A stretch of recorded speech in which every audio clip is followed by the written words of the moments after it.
Hello, everybody. Welcome to the Midwestern Marx live stream.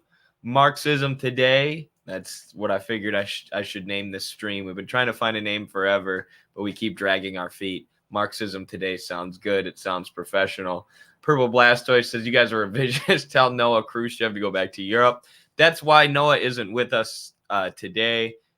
He's a settler, so we sent him back to Europe. He lives there now, so all is right in the world. We'll miss him, but this is what needed to happen. So we got a lot of stuff to talk about today. We're going to break down a libertarian comedian spitting some facts. We've got some trade union news coming out of India and a whole host of other things. And of course, we will talk about the so-called Israel-Palestine conflict, also known as the Israeli occupation and apartheid and ethnic cleansing of the Palestinian people. So we'll get right into that after the intro.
All right.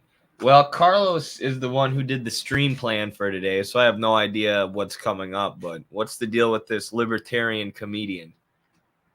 Yeah, it's this thing that popped up on my feed. I'm not sure why, but it's a regular libertarian dude explaining why he doesn't trust the government. And I think that it captures the sentiment of a lot of regular working class people who have become disenchanted by the establishment, and it seems like the only institutionally big alternative that's presented to them is libertarianism.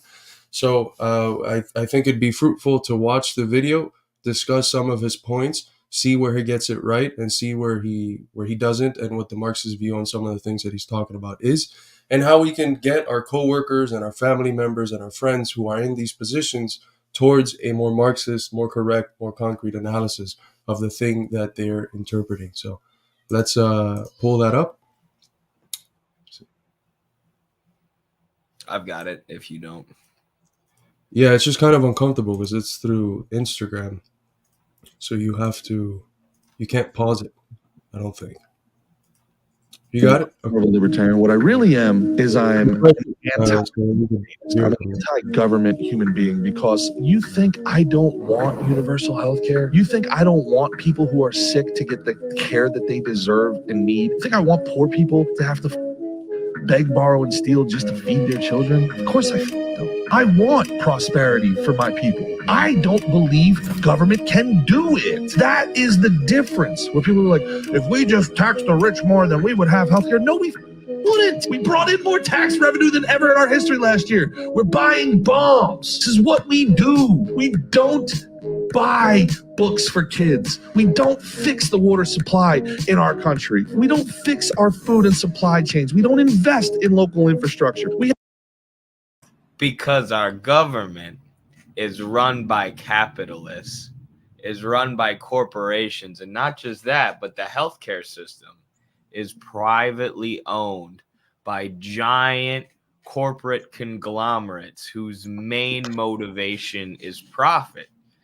And even in a capitalist society like the United Kingdom, where they have a national health service where giant corporations aren't allowed to own all the healthcare. All the healthcare is publicly owned. It functions much better than our system in the US. But even still, there are problems because the government under capitalism, the state under capitalism, is so captured by corporations.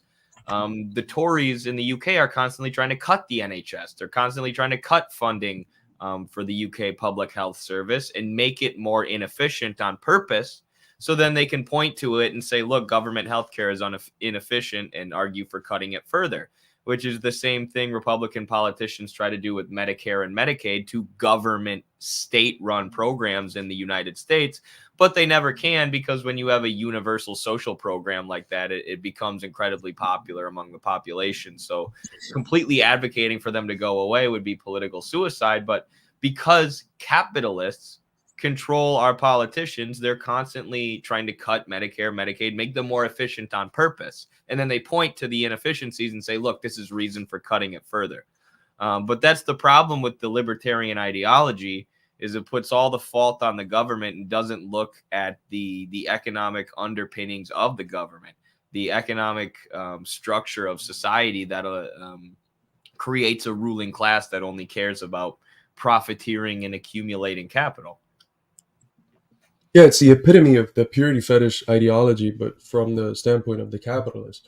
They critique everything because it's not actually capitalism. In the same way that the fake left looks at socialist experiments, and because it doesn't measure up to their pure idea of what socialism is, they say, no, it's not actually socialism, it's not real socialism. The libertarians do the same thing with capitalism. They see a state that plays a massive role in sustaining capitalism and trying to navigate its contradictions and prevent it from collapsing. They see monopolies arise and the connection that those monopolies have to the state. And then they point at that and they say, no, that's not actually capitalism. Capitalism is this beautiful abstraction of, small entrepreneurs and, people getting back what they put in and all these different things. And the state doesn't intervene. And this idea of capitalism that they have, it's completely disconnected from the reality that capitalism from the beginning has needed the state. From the beginning, capitalism has needed the state. And, he starts the comment by saying he's not a Republican, not a Democrat, he's an anti-statist. But what does that mean? That's like saying that, I'm anti-fruit. Like, what do you mean? Like, if you've only tried apples, how do you not know? How do you know that you don't like pears or something? And what this person has, I'm guessing, only ever tried has been various forms of apples, various forms of bourgeois governance. And he's never experienced a society that has a state of a radically new type, sometimes called the semi-state or something, which is what the dictatorship of the proletariat is. For all of history, different states have always been a instrument of a small minority class of owning people to control and reproduce a social order that keeps them in power, and then the vast majority of people out of power, oppressed, exploited, etc. The socialist state is the first time a state in human history does the complete opposite, where it represents the vast majority of people, upholds the interests of society at large, and then uses the instruments of the state in order to suppress and repress those forces that are trying to react and bring things back to how they were before, where a small group of people were benefiting and the vast majority of people were not. So another word for that is democracy, because it's the people at large, the demos, that's in power, that has kratos. So it's very interesting. This is a point that we make often, which is how it is that capitalist institutions are somehow twisted, and the way that they have come to ideologically think about themselves is in forms that end up critiquing the alternatives to capitalism, or the thought of as alternatives to capitalism, because what his critique is actually of is the capitalist state in this current moment in history, not of the state in general. I think it's useful to. Oh, there's an echo going on. Hopefully that goes away. But I think it's useful to bring up base and superstructure. I don't know that Marx ever said base and superstructure, but it's a helpful explanatory device. But the state, the politics of a society are a product of the economic relations of that society. So it's really easy to think about how this works in contemporary society. Who owns the media? It's private property owners. It's the capitalists. Who controls the politicians? 93% of our elections are decided by who raises the most money and Most of our bills that get passed are literally written by corporate lobbyists. It's the economic ruling class that has the greatest control over the ideology of the society and the politics of the society. So if you just hyper focus on the politics and you just hyper focus on the state, and you have this dogmatic idea that everything bad in society comes from the state, and this dogmatic idea that a government and a state always has to be run in the most inefficient way possible, you miss what's really going on. And you realize that the state actually isn't that inefficient. The state works very efficiently for the ruling class, for the capitalist class, but they're dependent on upholding this lie that we have a democracy, that the government's trying to serve everybody. They just can't do it because they're so inefficient. No, they're not trying to serve you. They're pretending that they want to serve the population while they actually serve the corporate donors, the military industrial complex, the people that write the checks of our politicians and who own the news media. So if you fall into this libertarian ideology, you're falling into a trap. You're falling into a trick. You're falling into one of the bourgeoisie's ways of tricking you into just focusing all your energy on this anti-government ideology rather than an anti-capitalist ideology, and fighting capitalism through class struggle, which seeks to gain political power, gain control of the state for the working masses, through organization and direct struggle against the economic ruling class. So if you don't have that, class struggle is the answer to the problems of capitalism, and you just have this sort of absolutist anti-state attitude, it throws you off in your organizing. And we see that with libertarians. A lot of times they're in the right positions when it comes to war. They're anti-war, but then they'll turn around and support the same corporations who own the government that they hate so much. And part of the problem is that what's considered left in the U.S.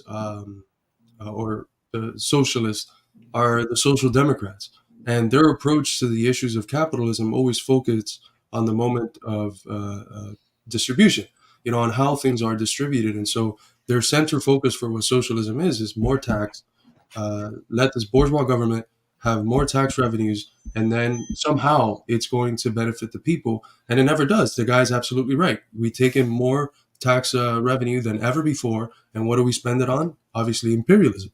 So what he's critiquing in part there is the poverty of the social democratic left that has this focus not on the moment of production, which is the point of departure for the circuits of capital, the most important thing, the thing which everything else is a reflection of, but they focus on this moment of reflection. And so they themselves do not understand the system correctly, and the cures that they provide for it obviously do not work. And the Marxist analysis, go ahead. And it's the same thing with healthcare, right? He's saying, oh, you can't just tax people more and pay for healthcare.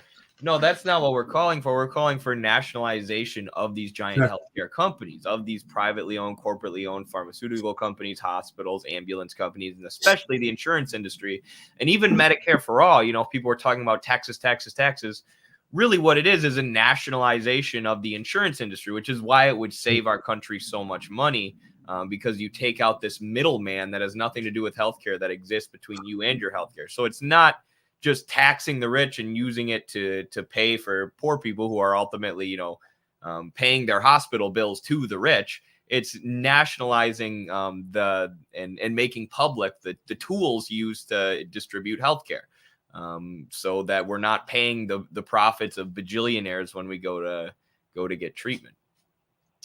And that's, again, if we had this big communist institutional left that could be seen as an alternative amongst others, next to the libertarians, next to the social democrats, next to the conservative and the liberals, problems like this wouldn't happen, because you'd have the visible existence of a left that wasn't using the talking points of the social democrats, which is in essence partly what he's criticizing, I think rightfully, even if it doesn't come from the same angle that we come at it through.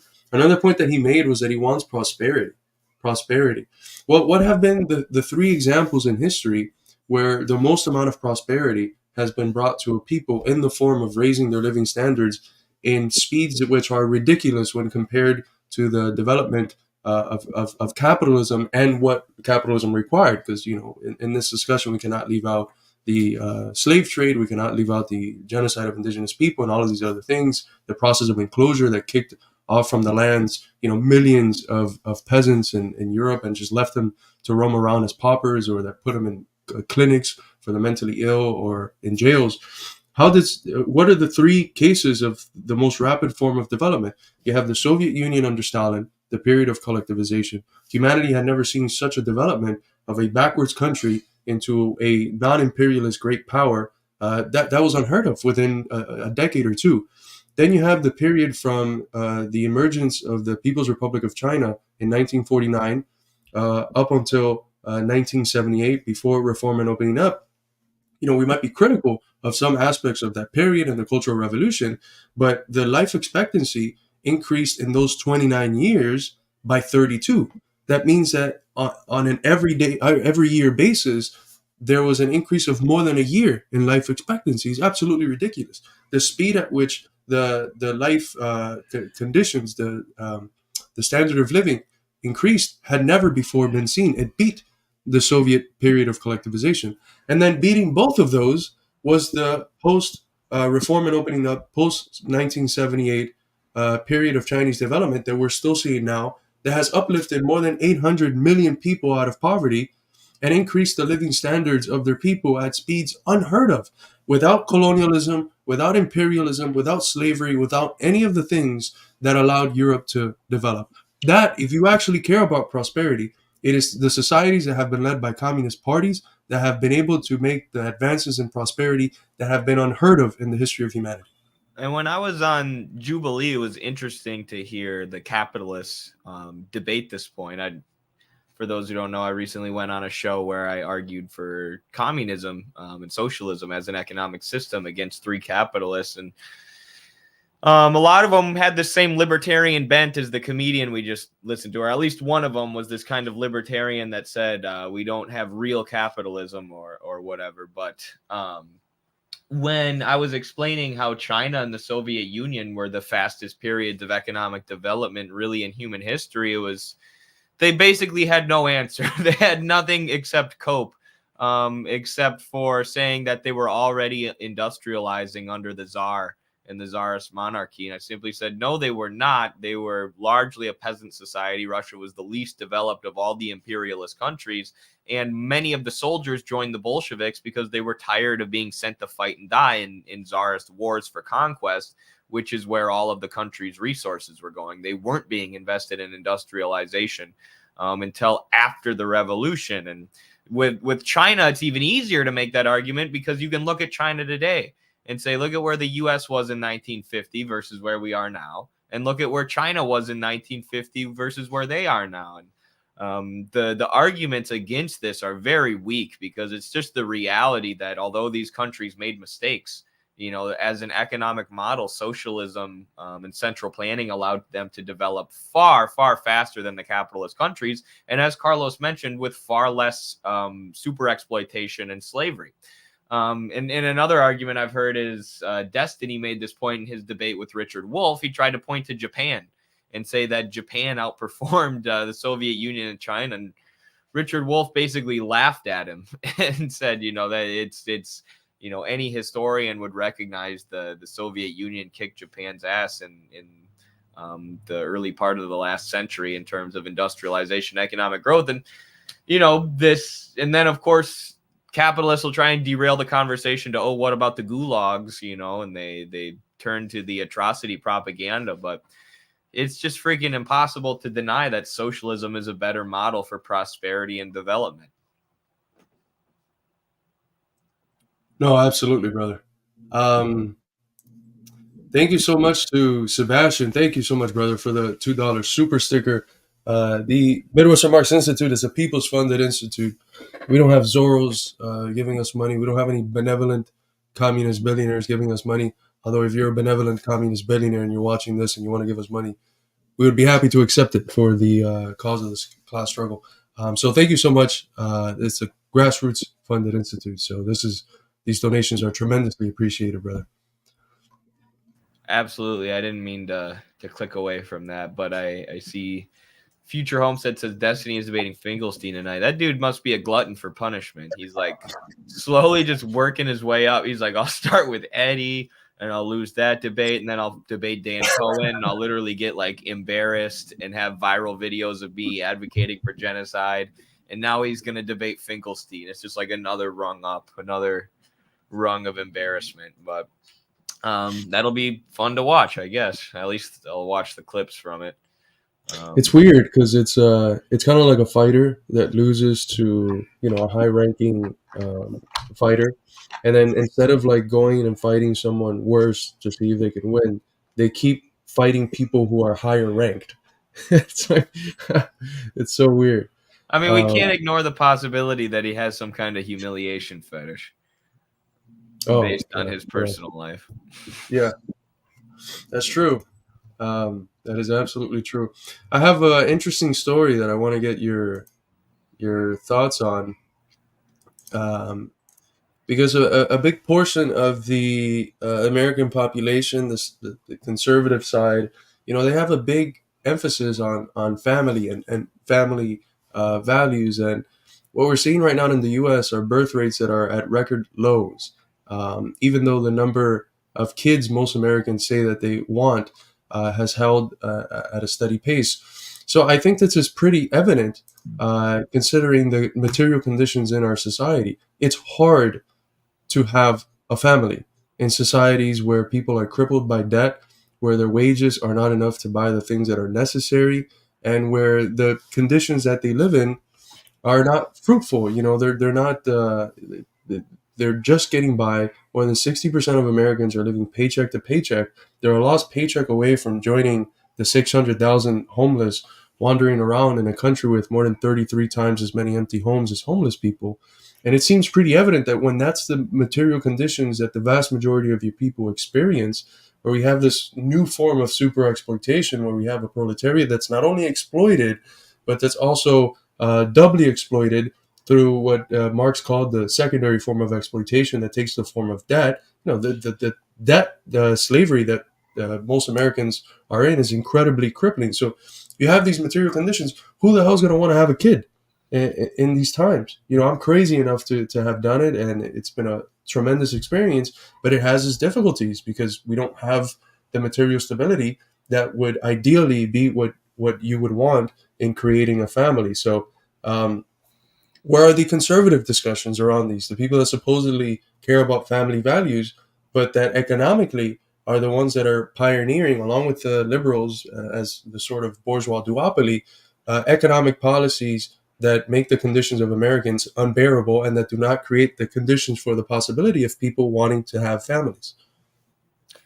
Absolutely. And I was looking at our YouTube analytics the other day, and I noticed most of our audience are like 18 to 30. So I imagine, and I see in the chat already, there are a lot of people who relate to this. There are a lot of people who are feeling this, people who would like to start a family, people who would probably make great parents, but they're not able to because of their economic conditions, because they're in the class of wage laborers who owns no capital, and for that reason has to sell their labor to a capitalist, someone who owns capital, someone who owns the means of production, in order to get money in return. And we use that money to buy back goods from the capitalists. And, you know, the wages have been depressed while the cost of living has been increasing for a while now. And another element of neoliberal capitalism, our current stage of capitalism, that people don't put enough emphasis on, is what Carlos just said: debt. You know, we're almost all of us are either paying rent or you know, are in debt because of housing and shelter. And 60% of the country at this point experiences medical debt. And these banks, the people putting us in debt, not to mention student debt, but these banks that are putting us in debt are the most profitable, wealthiest, powerful institutions in the entire country. So there's an economic situation now where most people who are at the age you would generally expect people to be having kids no longer feel that they can. They feel that even if they spend all day selling their labor to a capitalist, they still don't have enough money to support themselves and support a family. So it's tragic, but it's a product of the social system.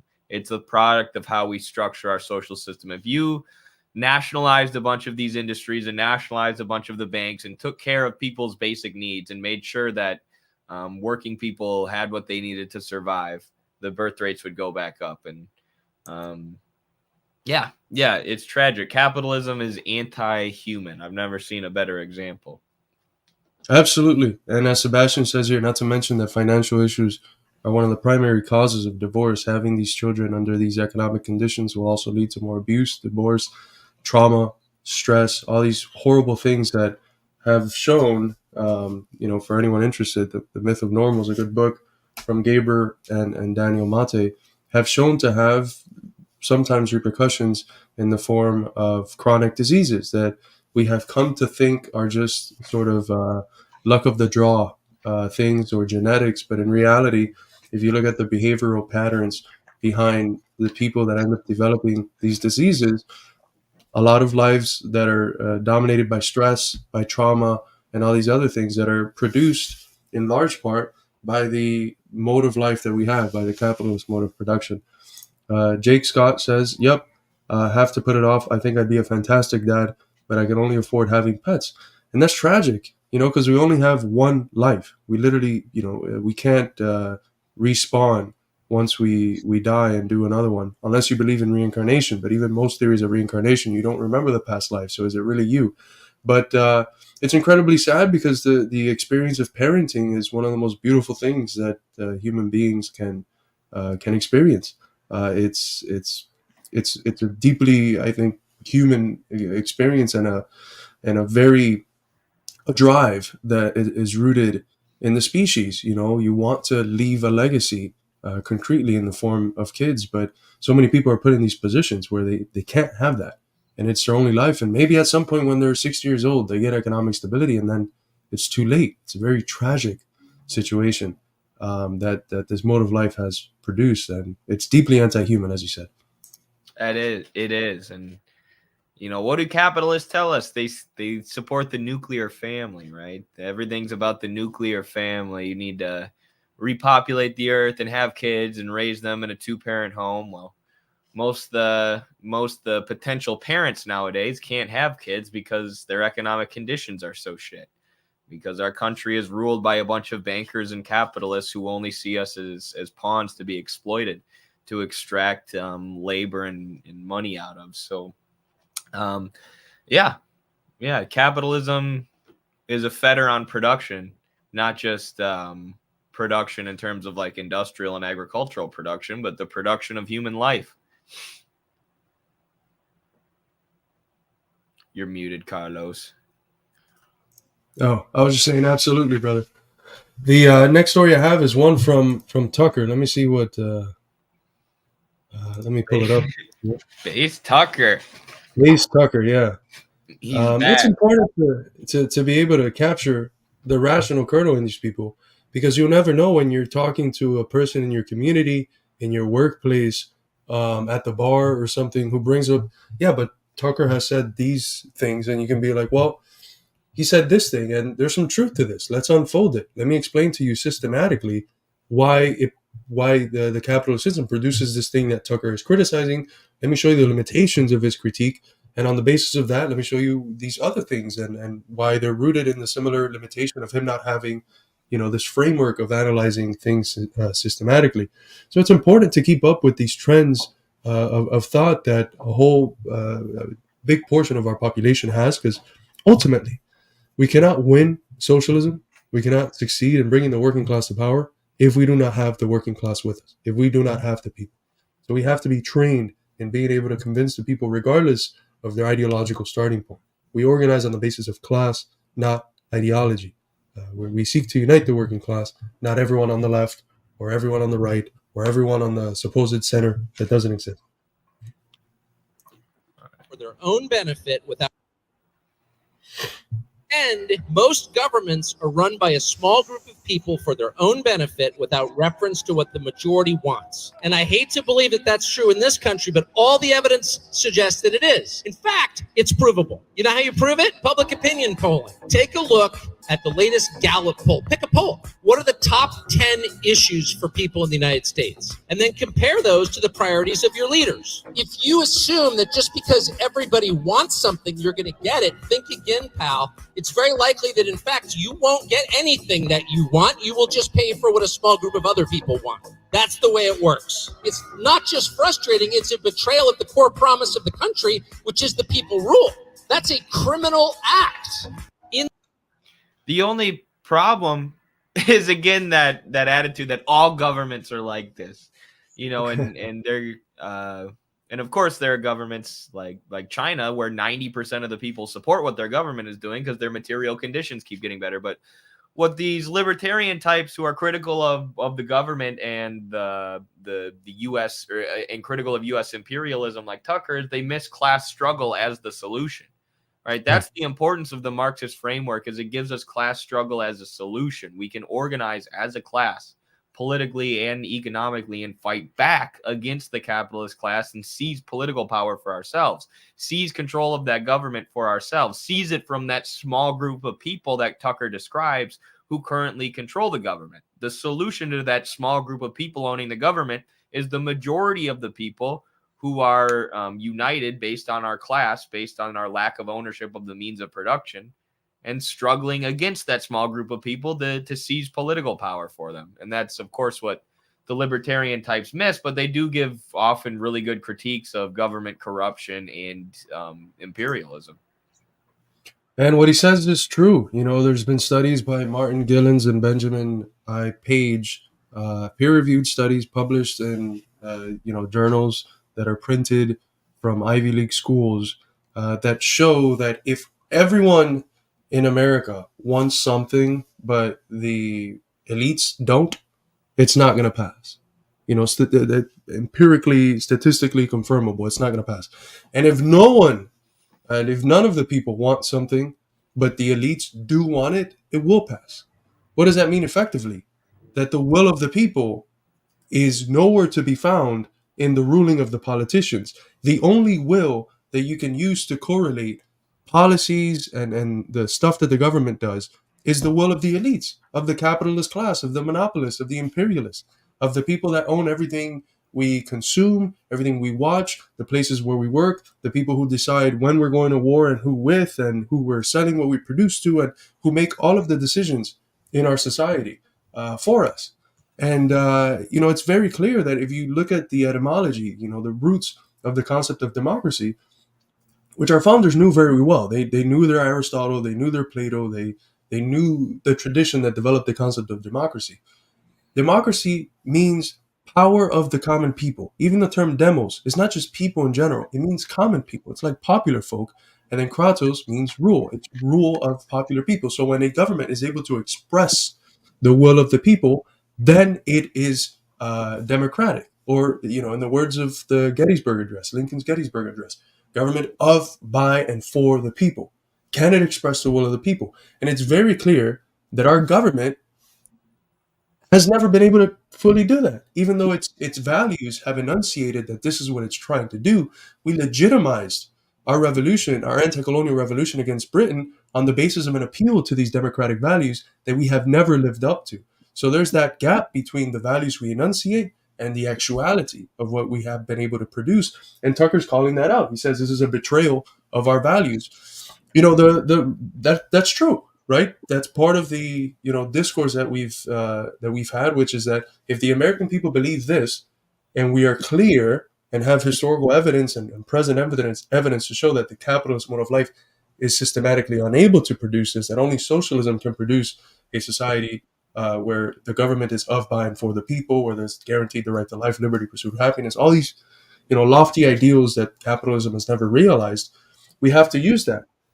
We can't leave it to people like Tucker, who's clearly not fighting for socialism, to use it. So again, we have to watch these things. We have to learn and be able to always extract the rational kernel, leave the mystical shell aside, and use that rational kernel to convince our comrades, not our comrades, our brothers and sisters, the people in our communities, our coworkers, convince them to Marxism by finding the things that they agree with and articulating that towards socialism.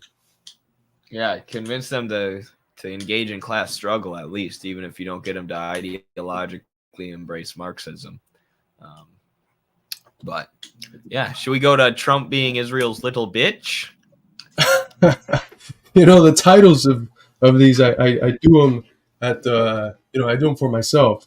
I like it though. I like it. It's true. All right, yeah. Tell it like it is, man.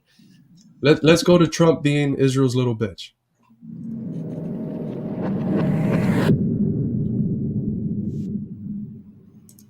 That was a cool intro sound. It is a very cool intro. It came out louder that time, so Nice.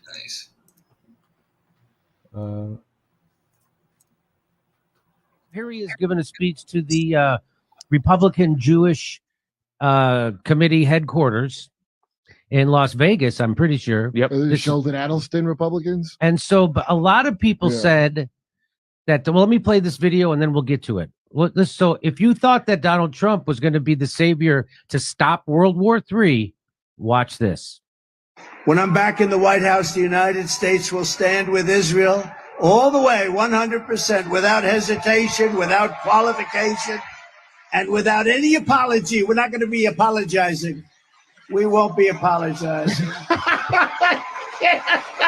We're not going to be apologizing. Apologize. We will fully support the Israelis in their mission to ensure that Hamas is decimated and these atrocities will be avenged. They will be avenged. In many ways, they'll be avenged. Yeah. I think even beyond what you're thinking about, the wars have to be finished oftentimes before the peace. And if you don't do the wars, the peace doesn't happen. And if you're not going to be tough and ruthless like they are, it's not going to happen. We have to stop it. We have to end it once and for all. After decades of broken promises by past leaders, I kept my promise, recognized Israel's eternal capital, and opened the American embassy in Jerusalem. I actually got the building built, too. Got it built. They've been talking about that for a long time, Miriam. So here he is. So I don't know what to call that, but Mr. Anti-Deep State, Mr. Drain the Swamp, being the little bitch of the deep state that he claims to be against. It's psychotic. It's psychotic. And he's talking about how he's making a false argument that we need to continue supporting Israel in order to achieve peace. We need to fight this war in order to achieve peace. Dude, it's been going on for 70 years. If you support Israel, you support an ongoing, or more than 70 years, you support an ongoing ethnic cleansing. You support a genocide. Dumping money and weapons into Israel isn't going to create peace. Plus, it's not just a war with Palestine. They're now engaged with Hezbollah. They're now engaged with Syria. They were bombing Damascus this morning, which is a huge escalation and, and a sign that we could be moving towards a regional war in the Middle East. So dumping money and arms into Israel, there's no way you can look at that and think that that's the way to achieve peace.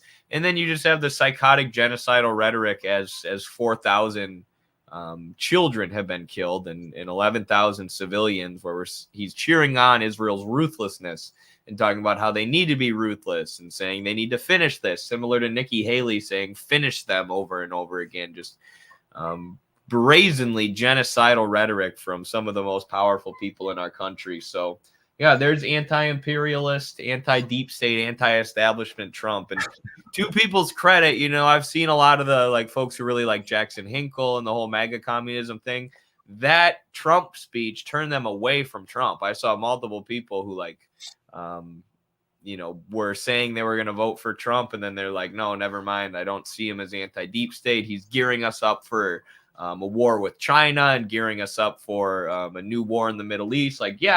He's against the war in Ukraine, but the war in Ukraine's winding down anyways. It looks like it's going to end. That Seymour Hersh recently reported that if the Ukrainian troops are ordered to attack again, they're going to mutiny because they don't want to be pushed to their death. That's obviously winding down, and now the focus is gonna shift.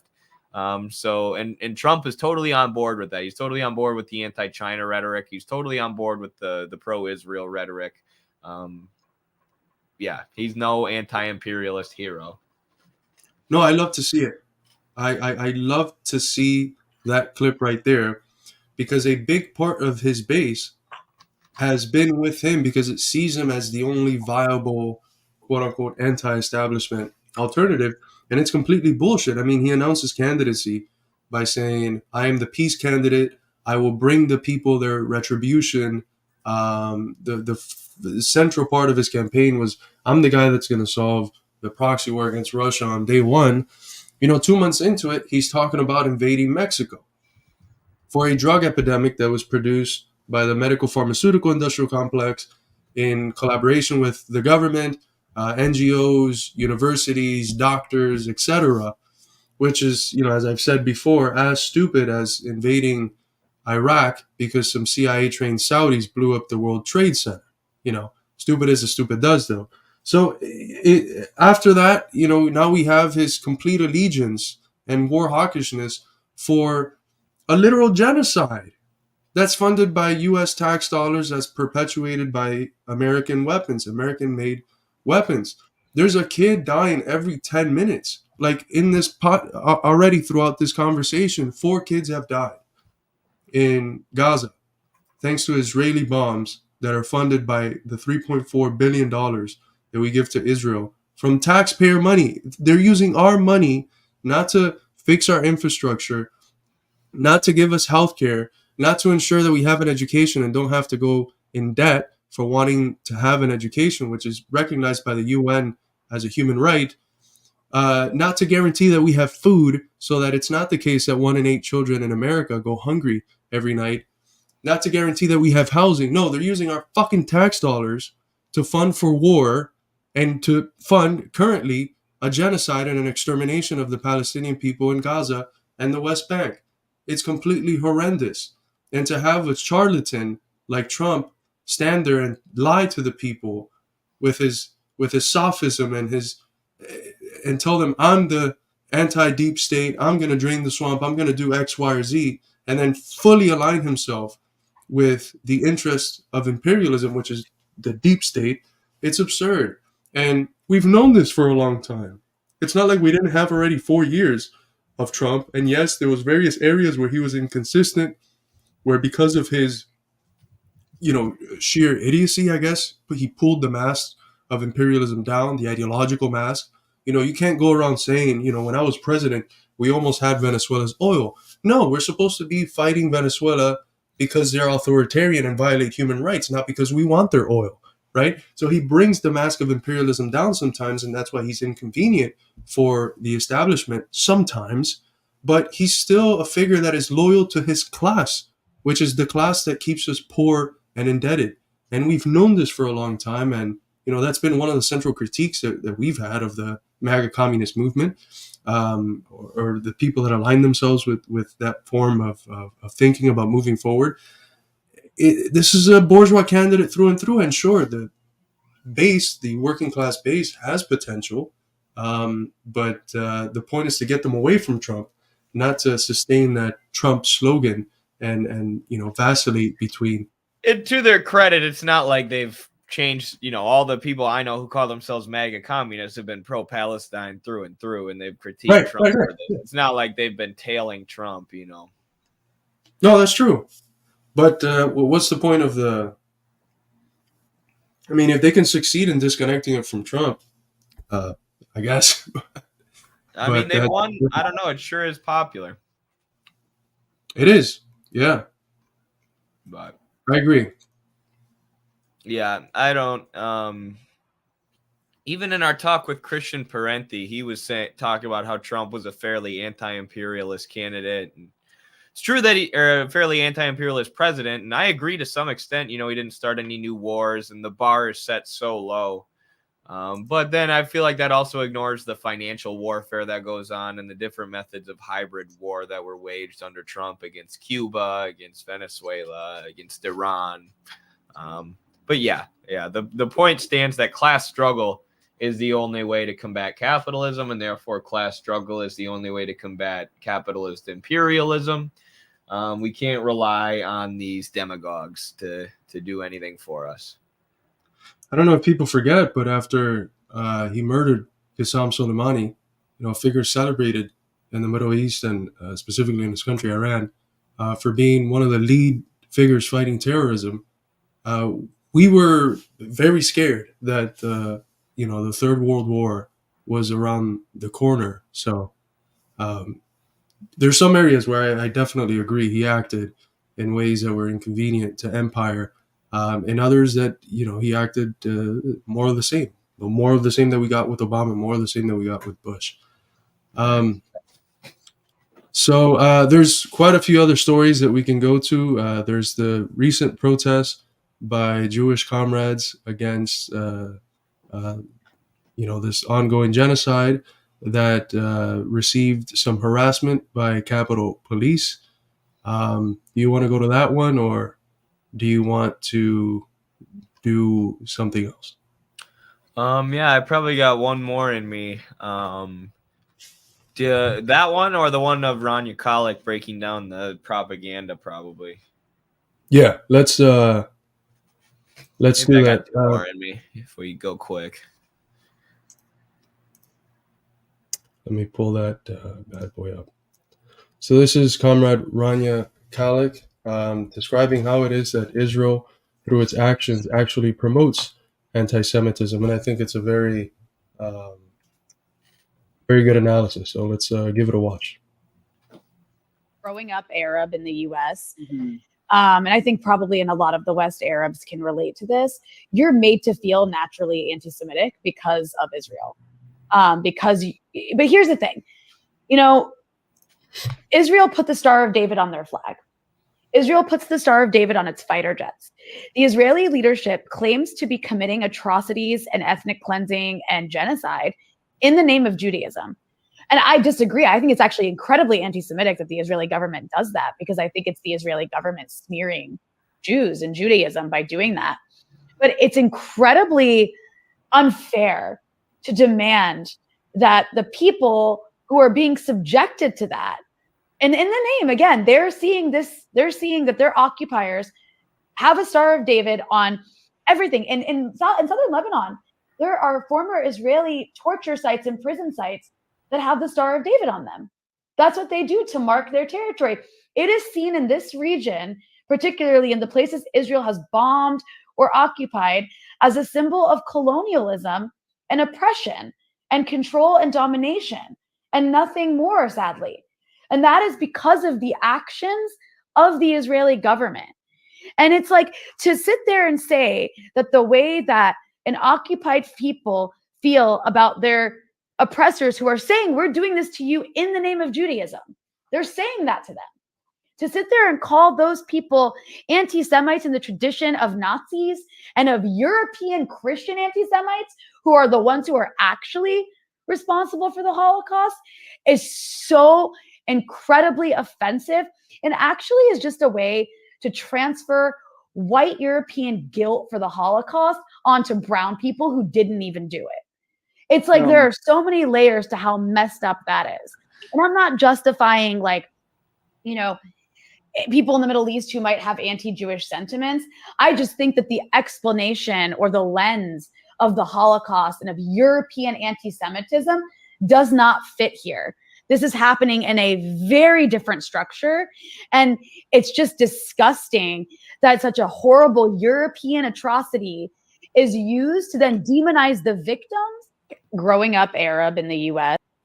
Yeah, Finkelstein makes a very similar point in his book, Israel-Palestine Reality versus Media Narrative, or so. I can't remember the exact name of the book, but I just started reading it today. And he says, when Israel is doing all these crimes in the name of Judaism and identifying themselves with the religion of Judaism, you can't expect, the average Arab Palestinian being oppressed to not identify their oppressors as Jewish people, to not develop negative feelings towards Jewish people. Now, if you look at the Hamas charter, as Comrade Boots Riley did and recently exposed on Twitter and elsewhere, it says explicitly in their charter, this is not a war against Jewish people or the religion of Judaism. This is a war against Zionism and the state of Israel. So I guess the intellectuals within resistance groups like Hamas recognize that that they're wars with the Zionist state, which isn't the equivalent of Judaism. For the average Arab Palestinian who's having their... Oh, that was a loud car that just went by. The average Arab Palestinian who's being oppressed and living in an area with no clean drinking water and being held in basically a concentration camp by a state that identifies with Judaism and says, yes, we are the representatives of Judaism. Of course, they're going to develop some anti-Semitic, or I mean, I don't even want to call it anti-Semitic because Arab Palestinians are Semitic people, but they're going to develop some anti-Jewish sentiments. And that's a result of Israel's occupation, their apartheid, and their maintaining of an open-air prison in the Gaza Strip. And it's what they want, frankly, because it's... Oh, shoot, I meant to mute myself. Sorry, Carlos. It's what they want, because it's what continuously allows them to reproduce that which lets them legitimize themselves as a state. And we have to remember, and this is something that Jewish scholars, Israeli raised scholars who studied under occupied Palestine mention quite often, which is that the Jewish problem, as you know, as far back as Bruno Bauer and Marx were commenting on, was a European problem. There wasn't a Jewish problem in occupied Palestine or in the Arab world. There was people that considered themselves Palestinian Jews, Palestinian Arabs, Palestinian Muslims, Palestinian Christians. And yeah, there were perhaps some tensions, as is natural, but there wasn't these antagonistic relations as they existed in Europe, where the Jewish community had been oppressed and repressed for 2 millenniums. What Europe did was export the Jewish population that it didn't want into the Arab world and inflame hostilities in order to legitimize the existence of its colonial outpost state of Israel, which was a state that was founded by people that were atheists. So it's completely absurd, and it's hard because they do use the symbol of the Star of David in all of their things, and that makes it very easy for people who are fighting against the Zionist apartheid exterminationist entity, the child of imperialism, as Kwame Ture put it. It's hard for them to make that disconnection between the Jewish people and the Zionist entity, but the vast majority of them have. We've been following this for a very, very long time. On social media, we see thousands of posts from Palestinians. I have not, at least yet, seen anything that is anti-Semitic. Any attack on the Jewish people as Jewish people. It's always on the Zionist apartheid state. And the whole basis of the Zionist ideology is based in biblical claims to this land. This was ours 2,000 years ago. So that's another way that they weaponize the religion to try and justify colonization in the modern day, saying, our religious texts say that this land is ours, so therefore we should be able to steal it from you. And if you don't let us have it, we're going to exterminate you. We're going to move you somewhere else. We're going to push you into the Sinai desert. So, yeah, it's a total weaponization of the religion. And that's why Orthodox Jews have opposed the state of Israel from the beginning. They believe it has no basis in the Jewish religious text. Absolutely, and they've always been at the forefront of these protests. So here's a clash between Zionists and Orthodox Jews at the recent protest march to Washington that was done in favor of genocide, and where they definitely did not pay students in college campuses $250 to attend. So,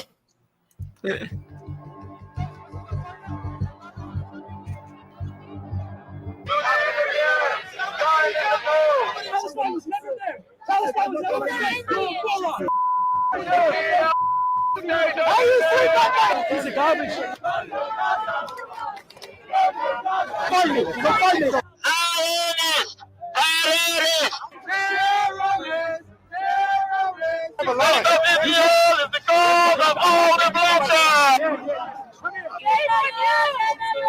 How can you guys not do it?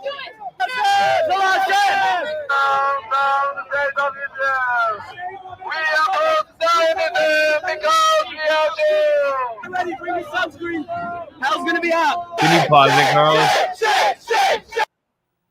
Oh, it's almost over. My bad. But crazy scene, and something that Sebastian said. They also said there were 300,000 people attending. That's Michael Parenti points that out in Inventing Reality, that anytime the U.S. is trying to back a color revolution or trying to make it look like there are huge protests against the communist government, they There's exaggerate. actually 7 billion people in attendance. They exaggerate the laws of number of gravity. people there, and they use camera angles to try and pretend there are tons of people there. Whereas if there's a pro-Palestinian protest, they're going to, of course, zoom in on any protesters being violent or being disruptive, and they're going to use narrow shots to make it look like there's not a lot of people. Whereas if it's a protest they like, they'll do something like this, which is absolutely hilarious. Right, and just a week and a half ago, you had 300,000 people marching on Washington for Palestine and against the genocide, and many mainstream media newspapers reported it like 50,000, which is absurd by any stretch of the imagination. And but then we have a bunch of terrorist supporters. Right. This is another clip. Let me pull it up. Shout out to everyone in our audience who went to that, by the way. Yeah. We had quite a few people from the Institute go. This is another factual picture from the rally, the pro-Israel rally in the nation's capital. So there you go. That's where students from college campuses were paid $250 to go attend. And if you took that $250, I hope it was worth it. You grow a spine, you sacks of shit college students. This is why college students always lead the anti-communist color revolutions. The U.S. just gives them $250 and then says, rebel like you rebel against your parents. And they're like, okay. Yeah, no, absolutely. I feel like they're trying to somehow get to at least the amount of protesters that were there against the genocide. So they stretched the amount of people that were there to like 290, and they still couldn't get to the 300 number, even though they paid people to be there, even though they stretched the amount of people there, they still couldn't, try to base themselves in some form of accurate representation or close to accurate representation of the amount of people there. They couldn't make it 300,000. Thank you so much, Sebastian, for another $2 super sticker, brother. Again, it's a people's funded institute, grassroots funded institute. So these donations are tremendously appreciated. Absolutely. I got to get going soon, but do you want to do the Orthodox Jews versus Zionists before I go? That's the one that I just showed. Oh, okay. Gotcha. I do have one from Medea Benjamin, who had an encounter with some of these people, and it just shows the disturbing psychology of the Zionists. It's a trigger warning to anyone out there listening. By them in Gaza. I wish they will rape you alive. They will film you. Why don't you get kidnapped by them in Gaza and see if people come and save you? Because we should have a ceasefire and negotiate with terrorists. They're just going to say, oh, you stop bombing us, we'll stop bombing you. Here, take them back. Yeah, they'll just stay here. Take them back. Israel controls whether they have water, whether they have No, we generously give them. This is like something I've mentioned with the Cuban Gusano community. There's so many cases where they act in such disturbing forms that it kind of shows the moral bankruptcy of their political positions. And this is another one of those archetypes, except it's like taken to a level that even the Cuban Gusanos don't take it to. And they all look like people who wouldn't last 2 weeks without Wi-Fi, let alone a day. You think this girl's ever gone a day in her life without food or water, which the people in Gaza are being cut off from, yet she's so self-righteous and feels so comfortable yelling at anybody saying that the Palestinians in Gaza should get food and water. By the way, shout out to Medea Benjamin, a legend in the anti-war movement. And it takes a lot of courage to sit there, hear these things, and one, not break down crying, and two, not get out of there swinging and in jail. So tremendous props to her. It's their land, my dear. It's their land that was taken from them. Jesus was a Jew. Do you know that? He was born there. The Jews were there first. Oh, there were no Read the Torah, Palestinians there? read the Old Testament, read the New Testament. I guess you don't know that there's over 400 Palestinian. There's a Palestinian Jew. Yes, exactly. And there's them using the religious texts as a justification for the current ethnic cleansing. Mm-hmm. And that's the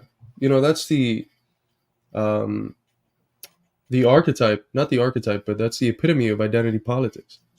No, Jesus was a Jew. No, he was a Palestinian Jew. Just like in the same land, there was the peaceful coexistence of all these different religious traditions. Villages that were destroyed in 1948, what's called the Nakba, indigenous people. So should we all be kidnapped and tortured, our babies put in an oven because we took it from the Native Americans? But yet you're living here. I think we should torture you and your family. Let's cut open your stomach, take out your fetus and throw it in an oven and then smell it while they torture you and cut off your body parts and rape you. All of these things are also atrocity propaganda that they're all just baseless. Zero evidence. Zero evidence for any of them. We do have evidence for Israel killing, one child every 10 minutes. And we focus on childs, but all loss of human life is a horrific event, especially when it takes the form of bombs landing on top of you. So it's how can you even compare? There's no symmetry. All of their narrative is baseless. There's no evidence for any of the things that they say, and the few pieces of evidence that they procure are so visibly fake and fabricated that it's ridiculous. We reacted last stream Monday to the TikTok that you did of the Hamas Monday, Tuesday, Wednesday, Thursday members, where it was just a fucking calendar, and they're trying to say that it was like a list of Hamas members that had it's completely absurd and so easily debunkable, but these people just eat it up. They're so brainwashed. They scream it at you and you say, oh, you're against the mass murder of civilians. You support this. You support babies being cooked in ovens. Like, what the hell are you talking about? She's there protesting babies being cut off from food, water, and oxygen in the hospitals. There were one infant who died and 39 infants. Hopefully they're okay now, but they were on the verge of death because the hospitals couldn't get electricity for the incubators, which hilariously, that's the atrocity propaganda the U.S. used to justify the Gulf War. They said Iraqi soldiers were taking troops out of incubators and leaving them taking babies out of incubators and leaving them on the floor to die. Now Israel is actually killing babies in incubators by cutting off the electricity, and you don't hear a peep from the media. And yeah, I like the point you made too about we focus on the children, but it's like today I covered a story of a girl who was crying and because she lost her mom and now she doesn't have any parents. So it's not just children, it's the death of anyone. Yeah, this video gets even more disturbing. Make you naked and drag you through the street. I just wish your kids gonna be there. Yeah, you are fucking so stupid. This is the same psychology of the people that would carry through the lynching of black people and the people that stood with black people in the U.S. South, and that would treat it as a barbecue, that they would go celebrate, try to get a piece of toe or something to take back as a souvenir. It's the same sick, disturbing psychology that's produced by people that have fully drank the Kool-Aid of imperialism and a form of white Jewish supremacy. I wish they will rape you alive. They will film you, and if your mother will be alive, they will send the video for your mother to see how you burn. That's what I wish. And if this is okay for you, so I don't know what you made. Who, I can't even register that. Who would have that go to their mind as a thing to tell someone standing peacefully there with a sign that they disagree with? That's been the atrocity propaganda made up about the Palestinians. They say that's what they're doing. And again, no evidence for any of this. The 40 beheaded babies story being maybe the most ridiculous because it came from one IDF soldier who told it to one Israeli state journalist. And then that's how these things start, though. You get one thing like that can be considered a source. And then 47 corporate media outlets pick it up and report it as if it's true, have a headline saying Hamas beheads 40 babies. And then morons, white supremacists like this, are able to use that atrocity propaganda and yell it at you venomously as if it's true.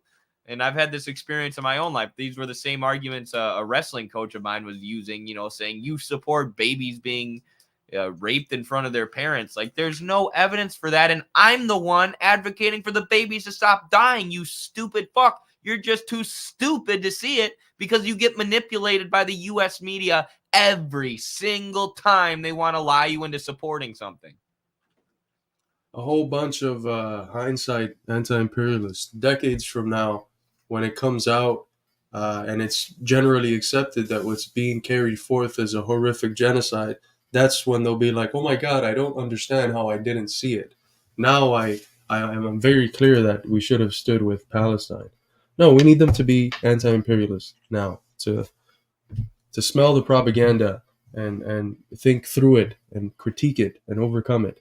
From say to which that it's terrible that people had it. I know People burned alive. and it's The terrible. mother who but watch it on the TV, bomb- on the video, you know on the what a bomb- video. You know what it They does? film it. It burns people Oh. alive. They didn't. Why don't you go to Gaza? I've been there Why many times. don't you go to Gaza to live there? Why don't you go Why there? don't you stupid fucking yacht? Why Why don't you go to Gaza? Why don't you go if it's such a safe place with all this humanitarian aid? And it's not an open air prison where they're being carpet bombed. Why don't you go to Gaza? You don't want to go to Gaza because you would get hit by a Hellfire missile, which is designed by U.S. weapons contracting companies. It's a bomb that shoots blades out. And now there have been videos of Palestinians with entire limbs severed off. Some of the most disgusting videos I've seen in my life because they're carpet bombing people with Hellfire missiles. And she has the gall to tell pro-Palestinian activists to go to Gaza. You go to Gaza. You're the one advocating for Gaza to be carpet bombed with Hellfire missiles, you psychotic, not human, less than human. Hey, Noah. All right, I gotta roll, everyone. I gotta go to wrestling practice. I stayed way too late already, but I'm tagging in the best replacement possible, Noah Crashfield. No. You're tagging in Noah Khrushchev. Noah Who's, Khrushchev, the settler, tuning in from Europe, where he belongs. He's tuning in from the Caucasus. Here, you guys are revisionists. Tell Noah Khrushchev to go back to Europe. That was the first comment we got on the stream, by the way, Noah. So, shots were fired. Thank you for Eddie staying here beyond the time that he said he was going to be able to stay. He's got to go to practice. The man is training to make the Olympics, to stand on a stage and defend communism in front of millions and millions of people. So, tremendously admirable effort. But Noah, we're watching this video. I don't know if you've had a chance to see it already. Oh, yeah. Dave Benjamin, legend. Tremendously disturbing video of Zionists demonstrating their true character, saying horrendous things to Medea, who's just standing there peacefully and very cool-headedly. I wouldn't have the ability to do what she's doing, so I tremendously applaud her for doing that. I would have been swinging. I would have either had my ass kicked by 30 Zionists jumping on top of me or had to be taken away by the police because, hearing some of the things that they've told this woman is just horrendous. But they don't exactly talk like that to guys like you and me, right? No, right. That's the other thing. Yeah. Let's be very clear. My ass, your ass. You don't know nothing. Let's be very clear. There you go. Asking for peace and love and being told that she should be raped and recorded and have that video sent to their mother. That's the psychology of Zionism. It rots your brain. It dehumanizes you. And this is a point that I made, a few days after the liberation forces were able to break through. I made an article critiquing some of the supposedly nuanced positions on the left and the both sidesism. And one of the points that I make in that article is that in doing what they do to the Palestinians, the Israelis dehumanized themselves. Because as Dioniso Yupanqui said in the Cadiz courts in 1814, I believe, which is a statement that was recaptured by Marx, Engels, Lenin as a centerpiece of the discourse on self-determination. A people that oppress another cannot themselves be free.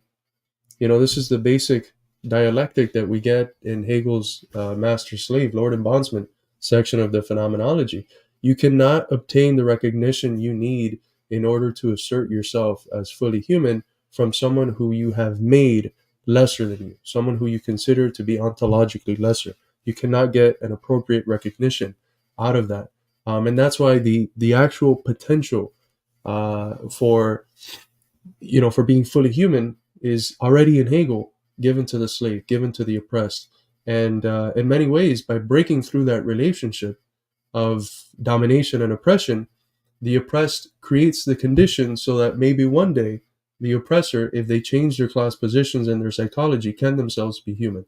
So the Palestinian liberation movement is a movement for humanity that maybe at some point it can help change the hearts and minds of the Zionists themselves, un-Zionist them, and allow them to be regular human beings that don't ask for the raping of someone asking for peace, the recording of that rape, and the sending of that video to their mothers. Yeah, I mean, that's the entire Marxist view of why these national liberation struggles are class struggles, right? The proletariat struggling against the bourgeoisie is not simply just this one thing, right? It's not simply my union. It's not simply us, forming a communist party. It's none of that. It is at the same time one part of a greater whole of the process of humanity becoming humanity, right? Going through its process of actualization in the real world. And this is why Marx originally, and every Marxist, focused on the proletariat. It wasn't because they were oppressed, which, we are sometimes. It wasn't because they were downtrodden. There were far more downtrodden people in Marx's day. Look at the lumpen proletariat reduced to prostitution and crime, et cetera, right? Far more downtrodden than the proletariat. It was the proletariat as a reflection of the way society goes about being society that carries with it the future of humanity, the interests of this class, or the interests of humanity overall, right? So achieving that revolutionary goal in the relatively short term, socialism, accomplishes the long-term goal of humanity overall, right? More fulfillment of being human. And, it reminds me a little, Carlos, of that old Greek, he was like a playwright, right? Terence, who said that, very famously says, I am human and therefore nothing human is alien to me, right? And that's why we recognize the struggle of the Palestinians like this. It's a reflection. African Roman. Was he Roman? I thought he was Greek. Like St. Augustine. St. Augustine was also African. Yeah. That was I think I've said the story on stream, but I was in Mexico maybe 3 weeks ago, Mexico City. I had a series of conferences, and one of them was in this school, the Universidad Autónoma de Ciudad de Mexico, UACM, the Autonomous University of Mexico City. It's a school on the outskirts of the city, the poorest parts. The school was like next to basically a favela-looking hill with shanty houses, and every classroom had outside of it a picture of a student that had been killed by crime. And in these conditions, I had possibly one of the best experiences I've ever had, because the auditorium was full. There was like 20 people standing up, and everyone was so attentive. But before the lecture, I was a little nervous. It was the first big event that I did in Mexico. It was in Spanish. I'm not used to doing a lot of work in Spanish in terms of speaking. But I go to the bathroom, and I had seen the slogan, nothing human is alien to me, in the office that I was with a Cuban professor that brought me over. And I was like, well, she's got Che and Fidel and all these people around, so it's we know it's a slogan that Marx has used often. But I go to the bathroom and I see the slogan again, and I had this like sort of epitome, like, why am I nervous? You know, would I be nervous if I'd be giving this lecture in Illinois or somewhere in the U.S.? Like, these are not aliens. These are not others. These are not. These are people just like me, who perhaps are experiencing the same difficulties that I experience in my life in a more intensified form. So, it was a moment of like, it really hit me, and I didn't have any nerves presenting. It was a tremendous experience, but yeah, it's a great slogan. You know that it is, and Future Homestead's asking a question here that wrong one, kind of ties into this precisely, and what the Marxist view of Heidegger is. At least my criticism, it's that alienation of humanity.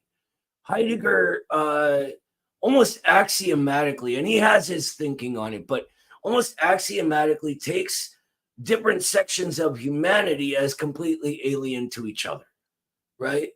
For him, being is localized in the society you're in, right? So this is sort of the tribalism of Nazis altogether. And that's where the sort of race science plays into it. And for Marxism instead, and Carlos will be able to explain this better than I am. I'm a little sick, full disclosure, kind of out of it.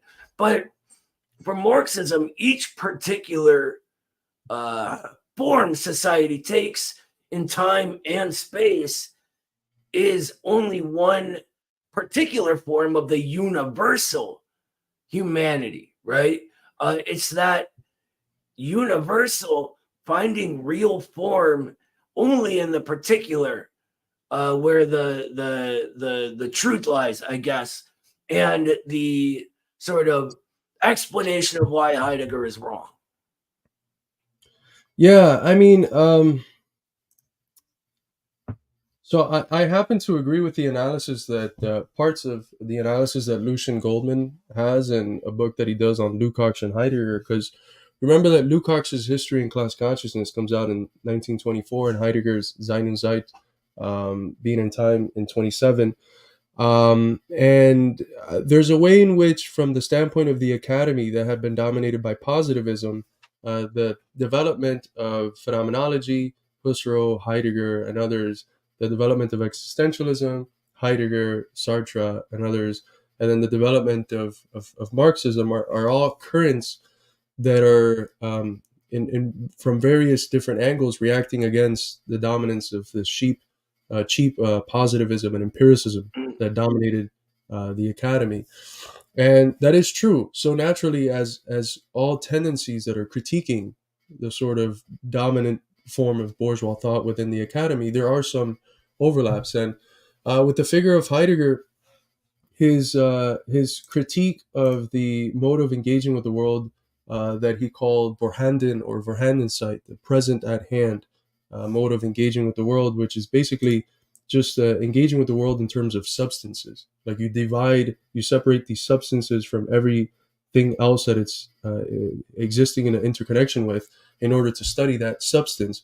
That mode of thinking was dominant in the history of Western philosophy. He criticizes it and proposes that instead, one of the dominant forms of engaging with the world is this ready-to-hand Zuhanden or Zuhandensight form of engaging with it, which is much more rooted in a conception of praxis and or what we would call praxis.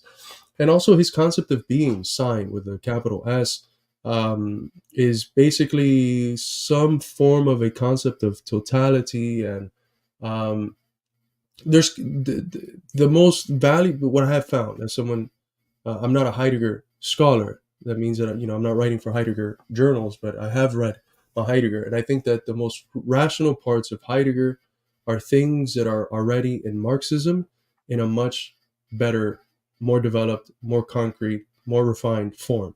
So there's no need to go to Heidegger. Heidegger also has, besides the fact that he was a Nazi, at the philosophical level, at the level of philosophical outlook, people like him and Schmidt, who are heavily quoted by the postmodernists and the postcolonialists and different tendencies that today dominate the academy and that are the philosophical grounds for wokeism, they're rooted in the Heideggers and the Schmidts, who are themselves kind of in various ways hawking back to an anti-humanism that developed from the conservative reactionary forces that were against the French Revolution, against the American Revolution, against the various revolutions that had a conception of a united common humanity, which was the basis for many of the anti-racist, anti-colonial struggles. So this tribalism that we see today in a woke form, it's in many ways rooted in the anti-humanist perspectives that are brought forth through Heideggerian philosophy and Schmitt's works, which are all over the bibliographies of the contemporary journals on post-colonialism and postmodernism. So there's a rational aspect to it, just like there is to pragmatism, that in some ways it's also itself a reaction against some of the more positivist tendencies in the academy and existentialism. There's always a rational kernel there, but overall, from a comprehensive perspective, it's still a bourgeois theory rooted at a time of bourgeois decay that develops specifically for Heidegger in a Germany that is, on the eve of the development of Nazism, and after the loss of the First World War, where society is kind of destroyed, and you have this sort of petty bourgeois. It's a theory that's very much rooted in the petty bourgeoisie and its wandering and lost character in a capitalism that is making these transitions away from its basis in small private property, self-earned private property, as Marx commented on, and towards increasingly the big bourgeoisie, the monopoly, imperialist bourgeoisie.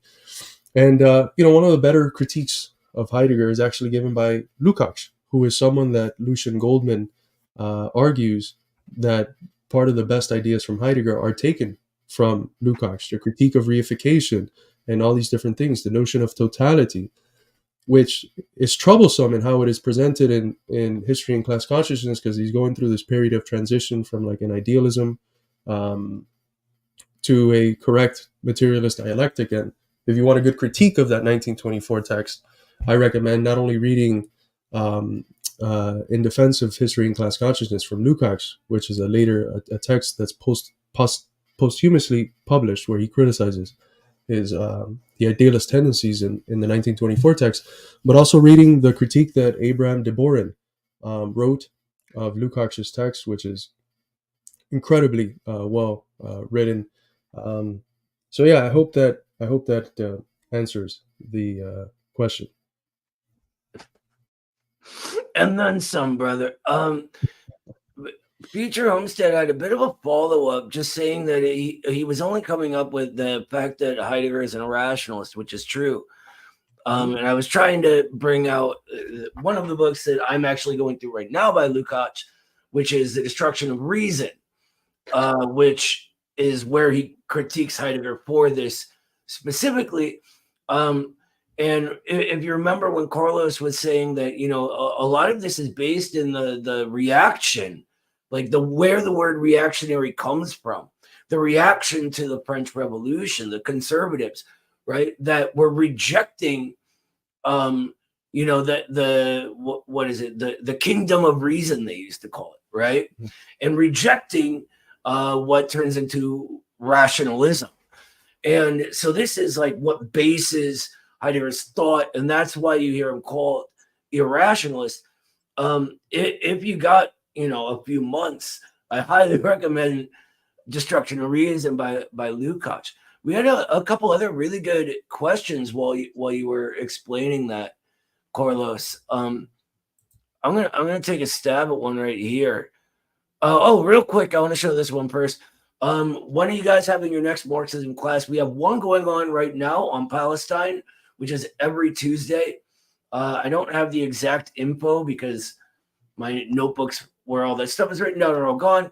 Do you have that info offhand? Yeah, it's the Educate Against Genocide class. I talked about it with Danny last time we streamed together, Monday. We had a 4-hour stream where we went in depth on the issue of Palestine and some other stuff, some personal stories from Danny, stories from older comrades. But I put the link in the chat. It's an ongoing class. It was supposed to be 2 weeks, but it's been kept up. It's very democratically run. So when the students decide, yo, we need another week to study this more and to, learn how to organize better around this issue and bring our family and friends and community members to it, coworkers to it. So they've kept the class going. They've brought in various guest speakers. Yesterday was, I think, someone by the name of Fred Mills. I'm not very familiar with their work, but he came in to speak. That's part of what the comrade future Homestead was asking.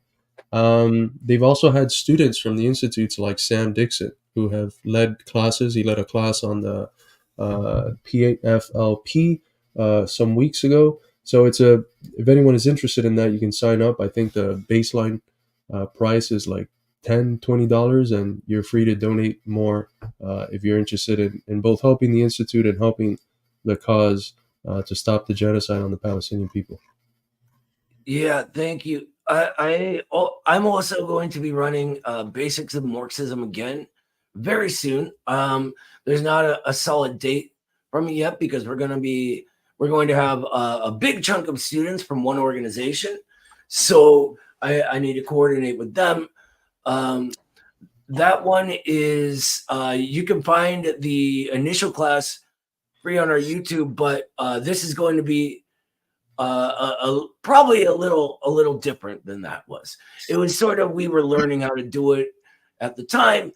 Anyway, the whole point of that class is to make sure everyone, when the class is finished, knows how to do their own Marxist analysis.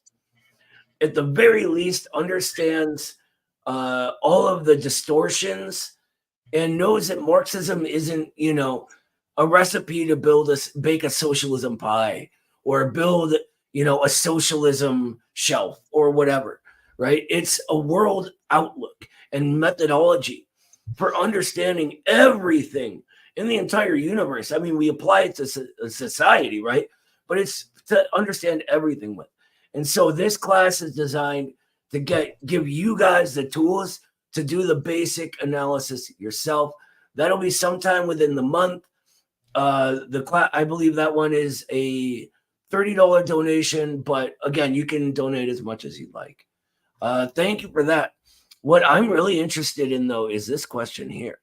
What's the difference between Leninism and Marxism? Do you want to go first, Carlos, or you want me to?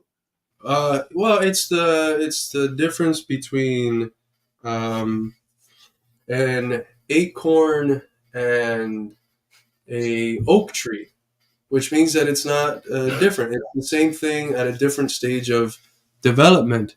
Leninism is Marxism developed in the context of imperialism, and when it becomes a real possibility for socialist revolutions to occur. That's the basic standard approach that Stalin really systematized into Marxism-Leninism. Yeah, real quick, just to interrupt, Stalin said that Marxism-Leninism is Marxism in the era of imperialism and the proletarian revolution. Exactly. That's like the quote, the direct quote.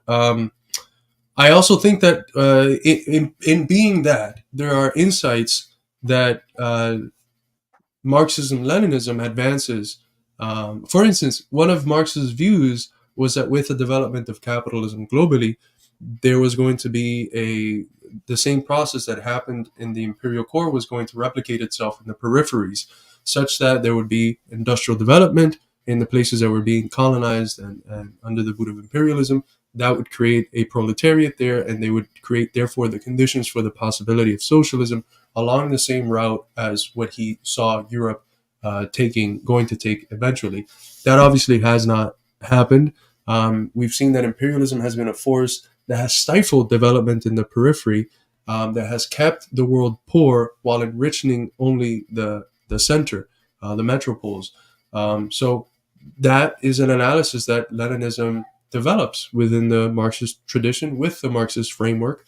And I think important to keep in mind is the fact that Marxism is a worldview, which includes a series of conclusions that are not irrelevant, like they're important, but the soul of Marxism is the way that we approach the world, right? The collection of ideas that help us understand the world, and that exists in a referential relationship with our engagement with the world. Sometimes we have to adjust some stuff, and sometimes we don't. Sometimes the framework of analysis stays consistent over decades on end, but it has to be creative, which means that Lenin develops Marxism in this new era of capitalism. But I think if we're faithful to Marxism-Leninism, which means being faithful to Marxism, we also have to see how after the Second World War, there have been new developments in imperialism, that we have perhaps entered a stage of neo-imperialism, as Cheng and Fu and other Chinese scholars describe, or a higher stage of imperialism.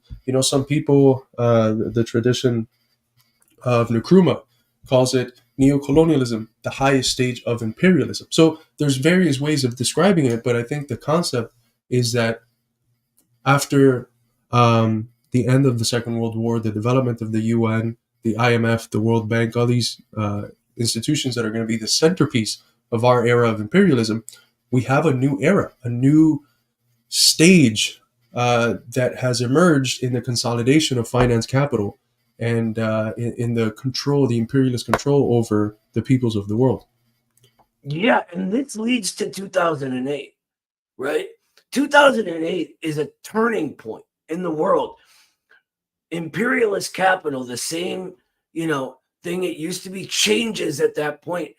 In 2008, the primary mode of capital accumulation becomes speculation rather than the generalized commodity production, which is still going on. Don't get me wrong, that's still the basis of all value, right?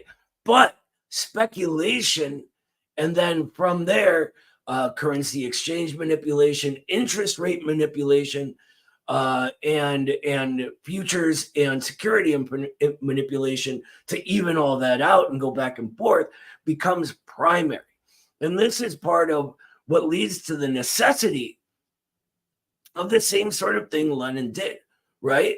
What Lenin did as imperialism comes on really is understand what changes were happening and what that leads to. And it leads to the analysis of the peasantry. And it's the same sort of analysis, but on a higher stage of development that Marx and Engels originally had. I was actually just reading some Engels today for some citations I'm doing for my pamphlet on this, by the way, where Engels is talking about the sole reason that the proletariat becomes revolutionary and it is able to overcome its exploitation in this final form, this capitalist exploitation, is because they become propertyless, right? And peasantry has property. They have a tie to this land. As they pull it down, as there's nowhere left for them to go in the imperialist stage, Lenin understands that they become revolutionary and that they don't only teeter back and forth like in Marx's day, right? Now, after Lenin's day, what we get is a working middle class, right, that arises out of the proletariat because it is able to accumulate more than it takes to subsist, more than they can consume just to go on day by day, right? They're able to buy houses. They're able to save up and put their kids through school, etc. What this does for giant chunks of the proletariat and the rising professional classes, which are part of this as well, is removes any proletarian character from them, pushing these people into the middle classes. Now, 2008 rolls around, and this is a tipping point of an already quantitative process, right? Of these people unable to continue on in this way and losing that stability, losing that ability to accumulate stability at all, and going back to the way we say it these days, working paycheck to paycheck, unable to afford a $500 emergency. That is the sort of phenomenal, what's the word I'm looking for? This is the sort of concrete phenomenon that the theory of reproletarianization is based on. The last thing I'll say on this is that as the proletariat was created, you had the giant factories of the bourgeoisie, right? But in the imperial core, where this reproletarianization is happening, those are gone mostly, right? And so we're left with this new category of people, what we call the reproletariat, right? Who are unable to stay in the middle and unable to go into the proletariat because generalized commodity production, while still creating the underlying value, is no longer primary for the bourgeoisie, right? Their primary concern now is speculation. And so they get thrust into this role of service work and debt, low wage work that we've always thought that traditionally in our society, teenagers have done. People getting ready to enter the workforce get that training there, right? But now that's become entire lives, right? My best friend has worked at Starbucks. I mean, he's 40 years old. He's worked at Starbucks since he was 20 because there just ain't nothing else, right? So it turns us into these sort of smiling robots doing work that honestly those robots could do, real robots could do, right? And necessitates a new change, necessitates new theory, right? Why we always talk about American Marxism is because of this necessity, right? And so we go to I'm sorry, I'm rambling. Go ahead, Carlos. No, you're right, and I think something like 90 to 95% of profits made by the American bourgeoisie in the last few years has been from stock buybacks and speculation. So it's a stage of fully financialized capitalism. But we also have to understand, as the work of our comrades Alan Freeman and Radhika Desai show, is that this financialization is a product of the tendency of the rate of profit to fall.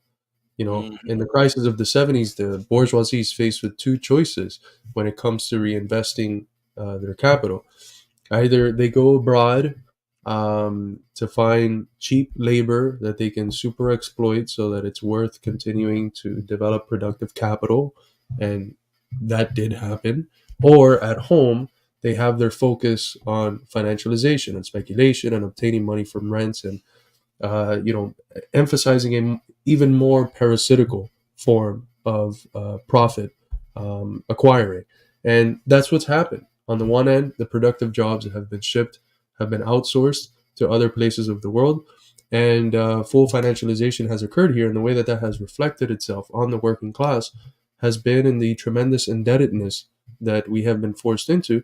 And remember that Marx, in the third volume of Capital, how does he refer to the indebting of the working class? He calls it the secondary form of exploitation, that form of exploitation which occurs after the moment of production. So when you have this reality in the US, where the vast majority of people are indebted and then they're also exploited, even though it's unproductive labor that a lot of them are doing, they're still being exploited. And, you know, we can get into the technical things at some other point. We have already done this stream describing unproductive labor and what distinguishes it and why people are still exploited even if they're unproductive and all these different things. So you have this dual condition where people are getting exploited in their jobs, but then they're also indebted for life. And I don't know what to call that besides a contemporary modern form of super exploitation, which for the first time in human history is occurring not just in the periphery, nor for oppressed minorities within the imperial core, but in the proletariat of the imperial core itself, which means that it is pushing our working class in terms of its material standing to similar positions that the working class in imperialized countries and the working class in oppressed communities within the US have been. And those have been the working classes that have usually been more prone to revolutionary activity. So on the one side, yes, things are getting a hell of a lot worse for our people. On the other side, that means that the conditions are being created for a radical rupture in the same ways that we've seen in countries that have been under the boot of imperialism, where the working people just couldn't anymore and had to fight back. I have a couple comments here I wanted to address. Even Marx rejected Western Marxism at the end of his life. Yes, him and Engels. A lot of the stuff that they did towards the end of his life, their life was criticizing the activities, Engels of the Second International, but Marx also of some of the communists in France, who were acting in ways that we'll see have their development in the tradition of Western Marxism. Which is not very Marxist at all, because Marxism, again, is a worldview rooted in the materialist dialectic, and as Engels said, what all these gentlemen lack is dialectics. Yeah, and, before you move off that, brother, they really went in on that sort of thing. Marx has a famous quote about it, actually. He says, if these people are Marxists, then I am no Marxist, right? That's who he was talking about. And for them, it came out of the Proudhonists, right?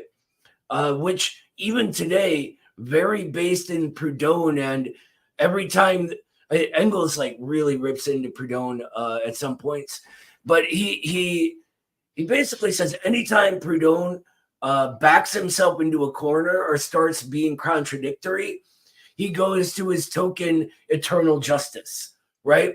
Which is precisely what these Western Marxists do nowadays, right? Once we get concrete, once we understand what's actually happening, they go to their subjective view of eternal justice. It's the same exact thing. Their sort of purity fetish is almost a Proudhonist thing, really. They're just not aware of it because they're not aware of the roots of all this thought. The way it's even presented is that it sort of poops into reality, right? But it all comes from something. You know, Marx comes from Hegel, Hegel comes from Kant, etc., etc. Everything's like that. Absolutely, brother. As far as the Peter Holmstead asks, what Engels text is that from? It's a series of letters that's usually printed as letters on historical materialism. We've discussed it before in the old show we were running, Cadre Formation School, by the way, if you want to go check that out. What is he asking what's from?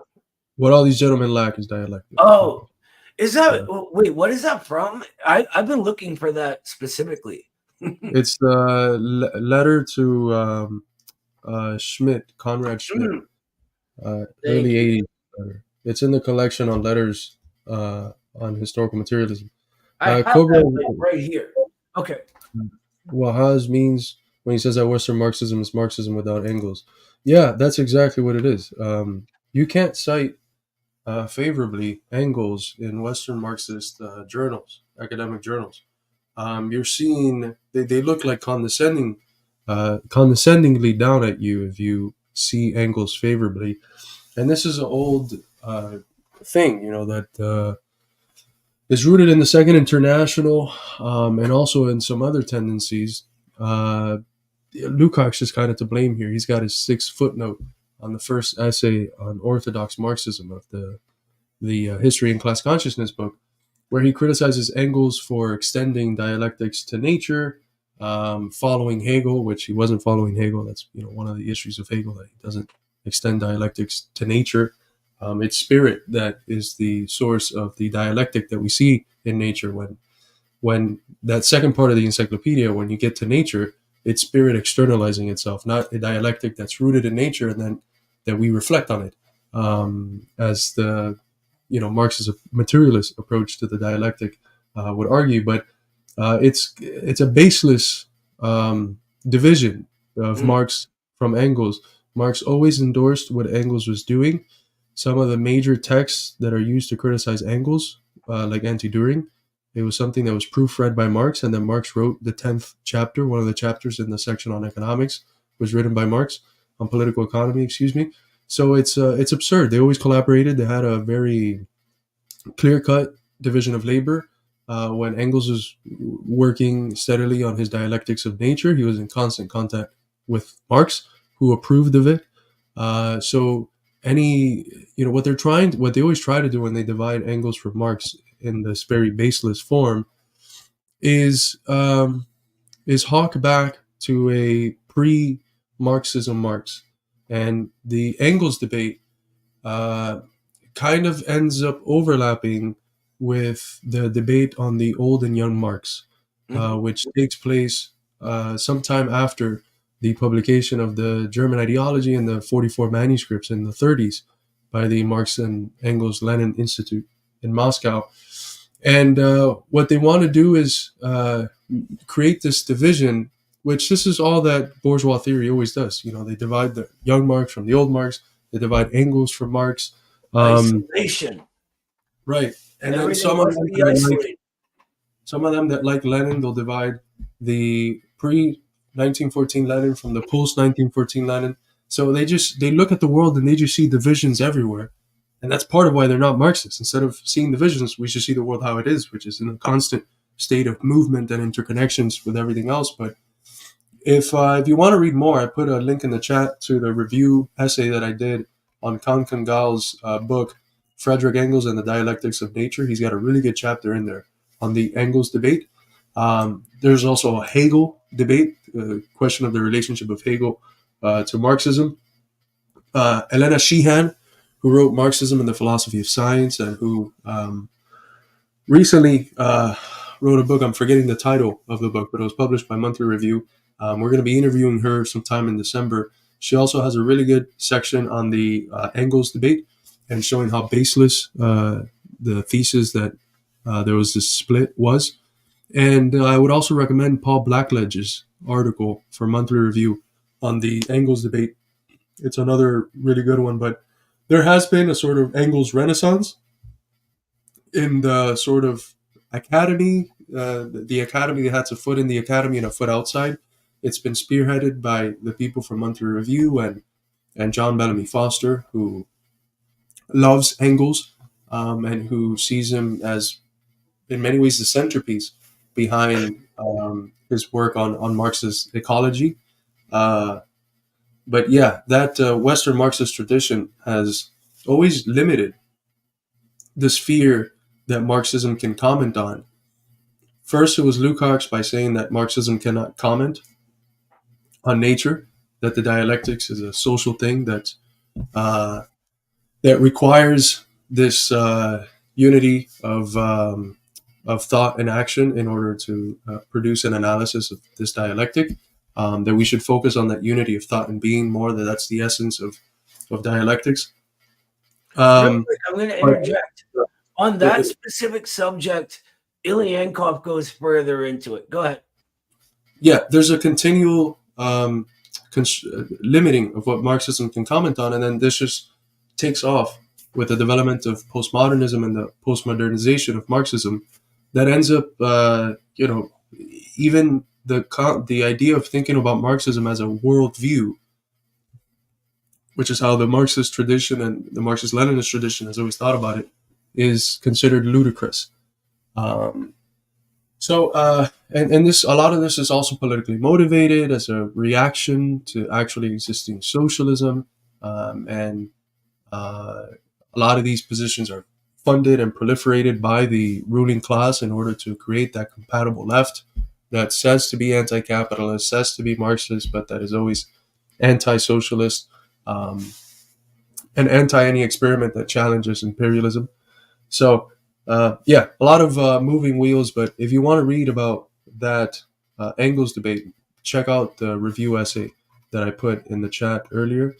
And although Lukács is to blame for some of it, he went back on his positions and criticized himself. Because I know that other people on the left have criticized Lukács, but I mean, the later Lukács, he went back on like most of history and class consciousness, right? But Carlos said it all. I just really want to add that and I don't even give them the respect of calling them Western Marxists. I call them fake Marxists or the fake left or whatever. But what they do to Marx is precisely what Lenin was explaining that Kautsky was doing, right? Turning him into a common liberal. And they do. I just want to add one more thing. Lenin himself writes this, and I don't remember where. You probably will, Carlos. He writes that it's completely impossible to disassociate the worldview and methodology between Marx and Engels. They were collaborating so much in the beginning, like what actually creates Marxism, that you can't tell. It's sort of like the way Carlos and I talk, right? If it weren't for Carlos, the theory of reproletarianization wouldn't exist, right? It just wouldn't, because we go back and forth and back and forth. You can read Working with the purity fetish. It was this man who spearheaded the efforts behind getting me to write the book. Him, my wife, Tom, and others, but especially Noah. He was a big push for me to write the book, which was originally just an article. So I also took a long time editing it.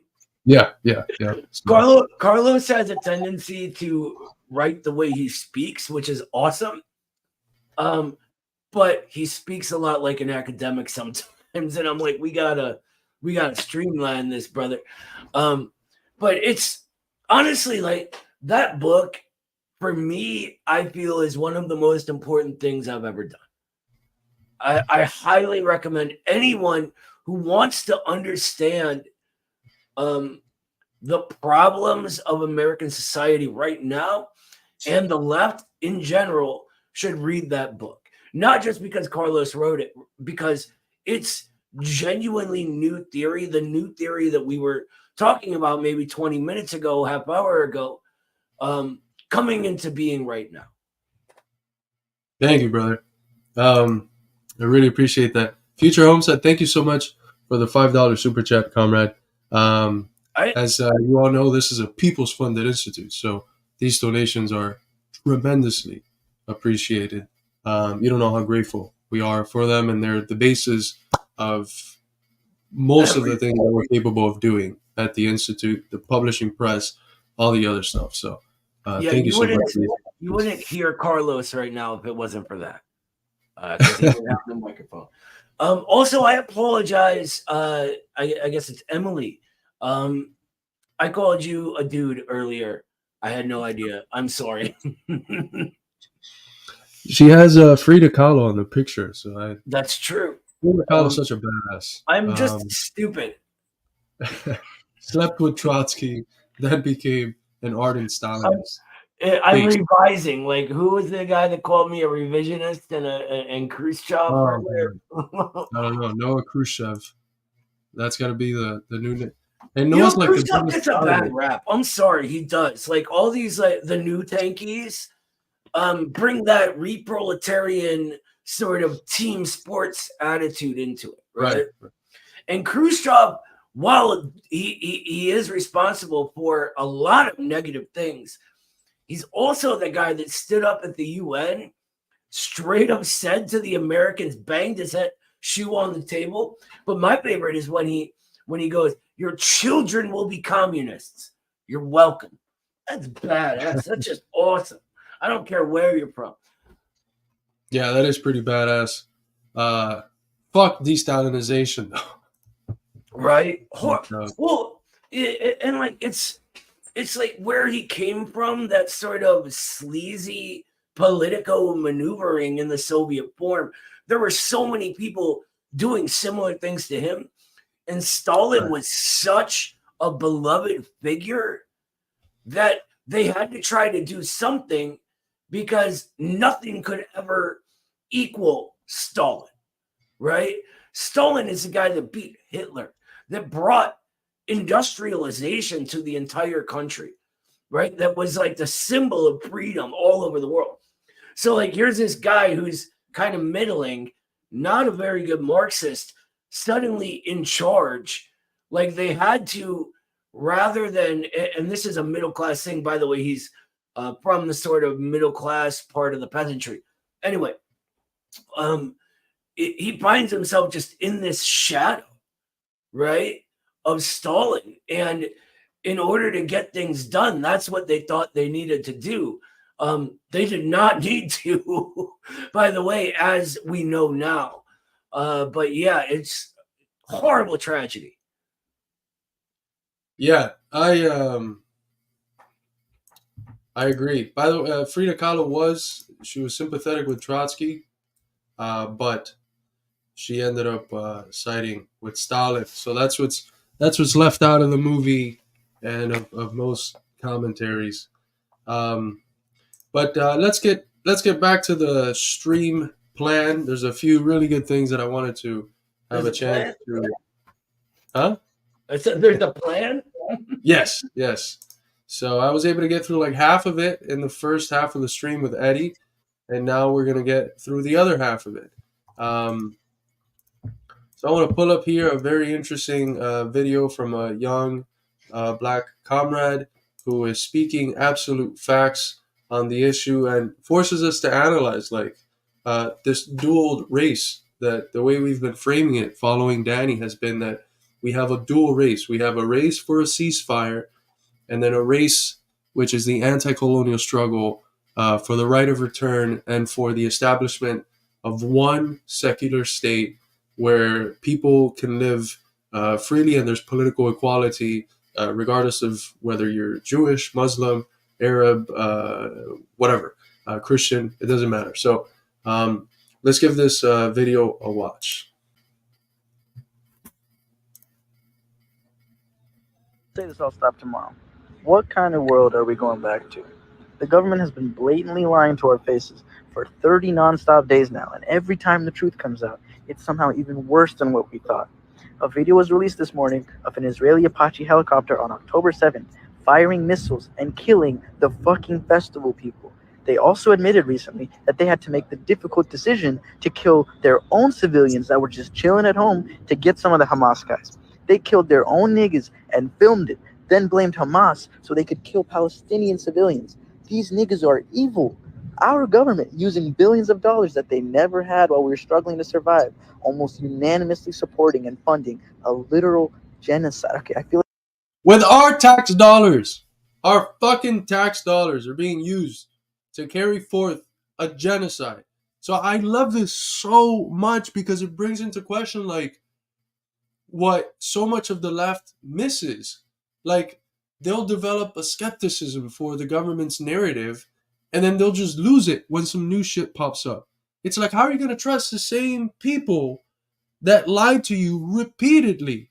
That the fucking folks that brought to you, if it was a movie, it'd be like, from the guys that brought to you incubator babies being thrown out, and the guys that brought to you fucking WMDs, and the guys that brought to you Gaddafi giving Viagra to his soldier. What? They do nothing but lie. All they do is fucking lie. And you know what?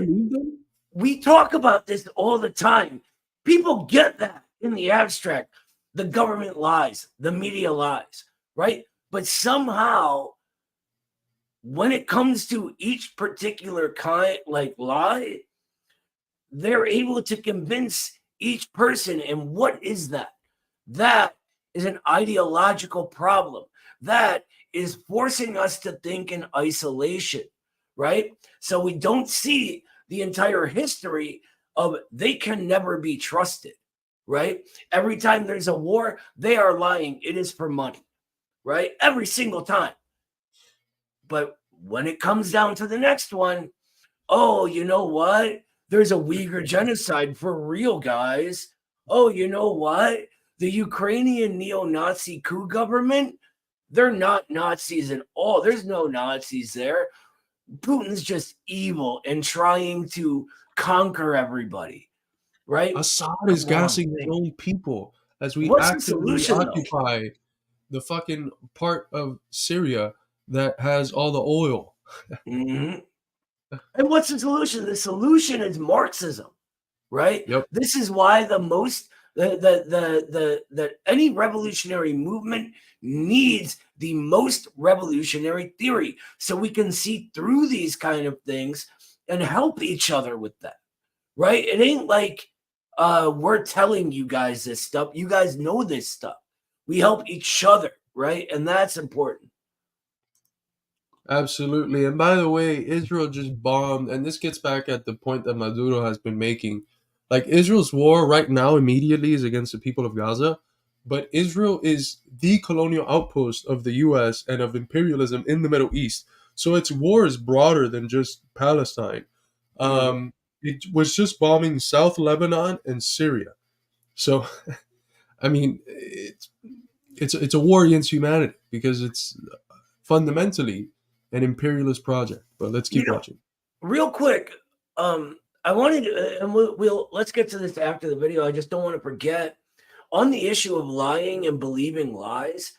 I've noticed a really, really positive phenomenon happening in the Trump people lately.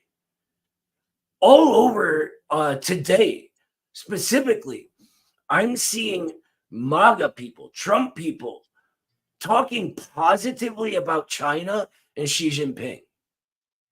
Like, I'm seeing like huge like MAGA accounts on social media saying things like, dude, look at Xi Jinping's speech. They're practically begging for friendly relations. Why didn't we make Trump do that? Like, that's some good, I don't care where you're from. That's progressive. That is losing a reactionary character and gaining a progressive one. And I just want to say real quick before we get back into this, my friends, is what we've been saying all along, that it don't matter if they're liberals or conservatives. What matters is if they're working class, right? People start to get it as soon as they get the right info. And if people are telling you, just go to the libs, don't listen to them. If people are telling you, write off conservatives, don't listen to them. They are not your friends. They are on the side of the ruling class. Absolutely. And the only way to be consistent with this and to prevent just being the sort of person that gets it right sometimes by mistake and then gets fooled, and is to have that outlook. Because what is a worldview? Is a way of engaging with the world, a way of taking the world in. And if you have a transformation in worldview, the way you obtain these positions are going to be much more consistent than if you're working within the bourgeois worldview, but you have these small little breaks where you've collected enough facts to understand that you have to be pro this or that position. If you change the worldview, you have the capacity for knowledge, for not just being right, but understanding why you're right about X, Y, or Z phenomenon that you're analyzing. If you don't have that transformation in worldview, you might have right opinions, you won't have knowledge, you won't be able to consistently replicate that correctness in your analysis. I feel like you all have heard that word so much, forgetting what it means. Deliberately killing a large number of people based on their ethnic or national group, while they, the people in power, won't even ask for a ceasefire, having a safe night, getting snug in bed. And they criticize as disgusting the people who are in the streets, a lot of them Jewish organizations that have been leading the anti-Zionist struggle. They call them disgusting. So absolutely no one in the world that will hold them accountable for all the blood of innocents on their hands. That sounds insane, because it is fucking insane. What happens next? We just act like it didn't happen? We just go back to regular life, leaving them in charge after literally doing the most evil thing we have ever seen again? Are we going to vote harder? We're going to vote our hearts out, vote so hard the billion-dollar corporate donors will be overwhelmed by our voting? Be fucking for real, y'all. This entire society we live in is beyond fucked, and the only thing holding it together is us not wanting to let it go. The only way out is to say fuck all of this shit and make our own way, because one way or another, this shit's coming down. Will it be on our terms, or do you want to wait and see what kind of fuck-ass evil they have in store for us next? They murder children for a check they can't even spend in their lifetime. Fuck you think they'll do to us when they run out of options? Wake the fuck up while we still have time. Let's say this all stopped tomorrow. That was absolutely brilliant. that is perfect. That's the way we should be thinking. It does everything right. It sees things from the angle of the system. It connects what this demented, decaying ruling class is doing to the Palestinian people to what's going on at home. It draws all of the correct connection, and it speaks in a way that is very easily relatable to the vast majority of the American people. So I salute who that is. I don't know. I think it was reposted by another account, but shout out to that creator. Definitely speaking truth to facts, and the more of that we can do, the merrier. Yeah, I was just hearing that as I came back in. I apologize for having to run out real quick. It reminds me, I got into a short conversation with a friend of the Institute the other day, where I was talking about how it's necessary to always know who you're talking to and tailor the way you talk to them, right? And I think we have these sort of narratives, right? That we need to put the background back on, right?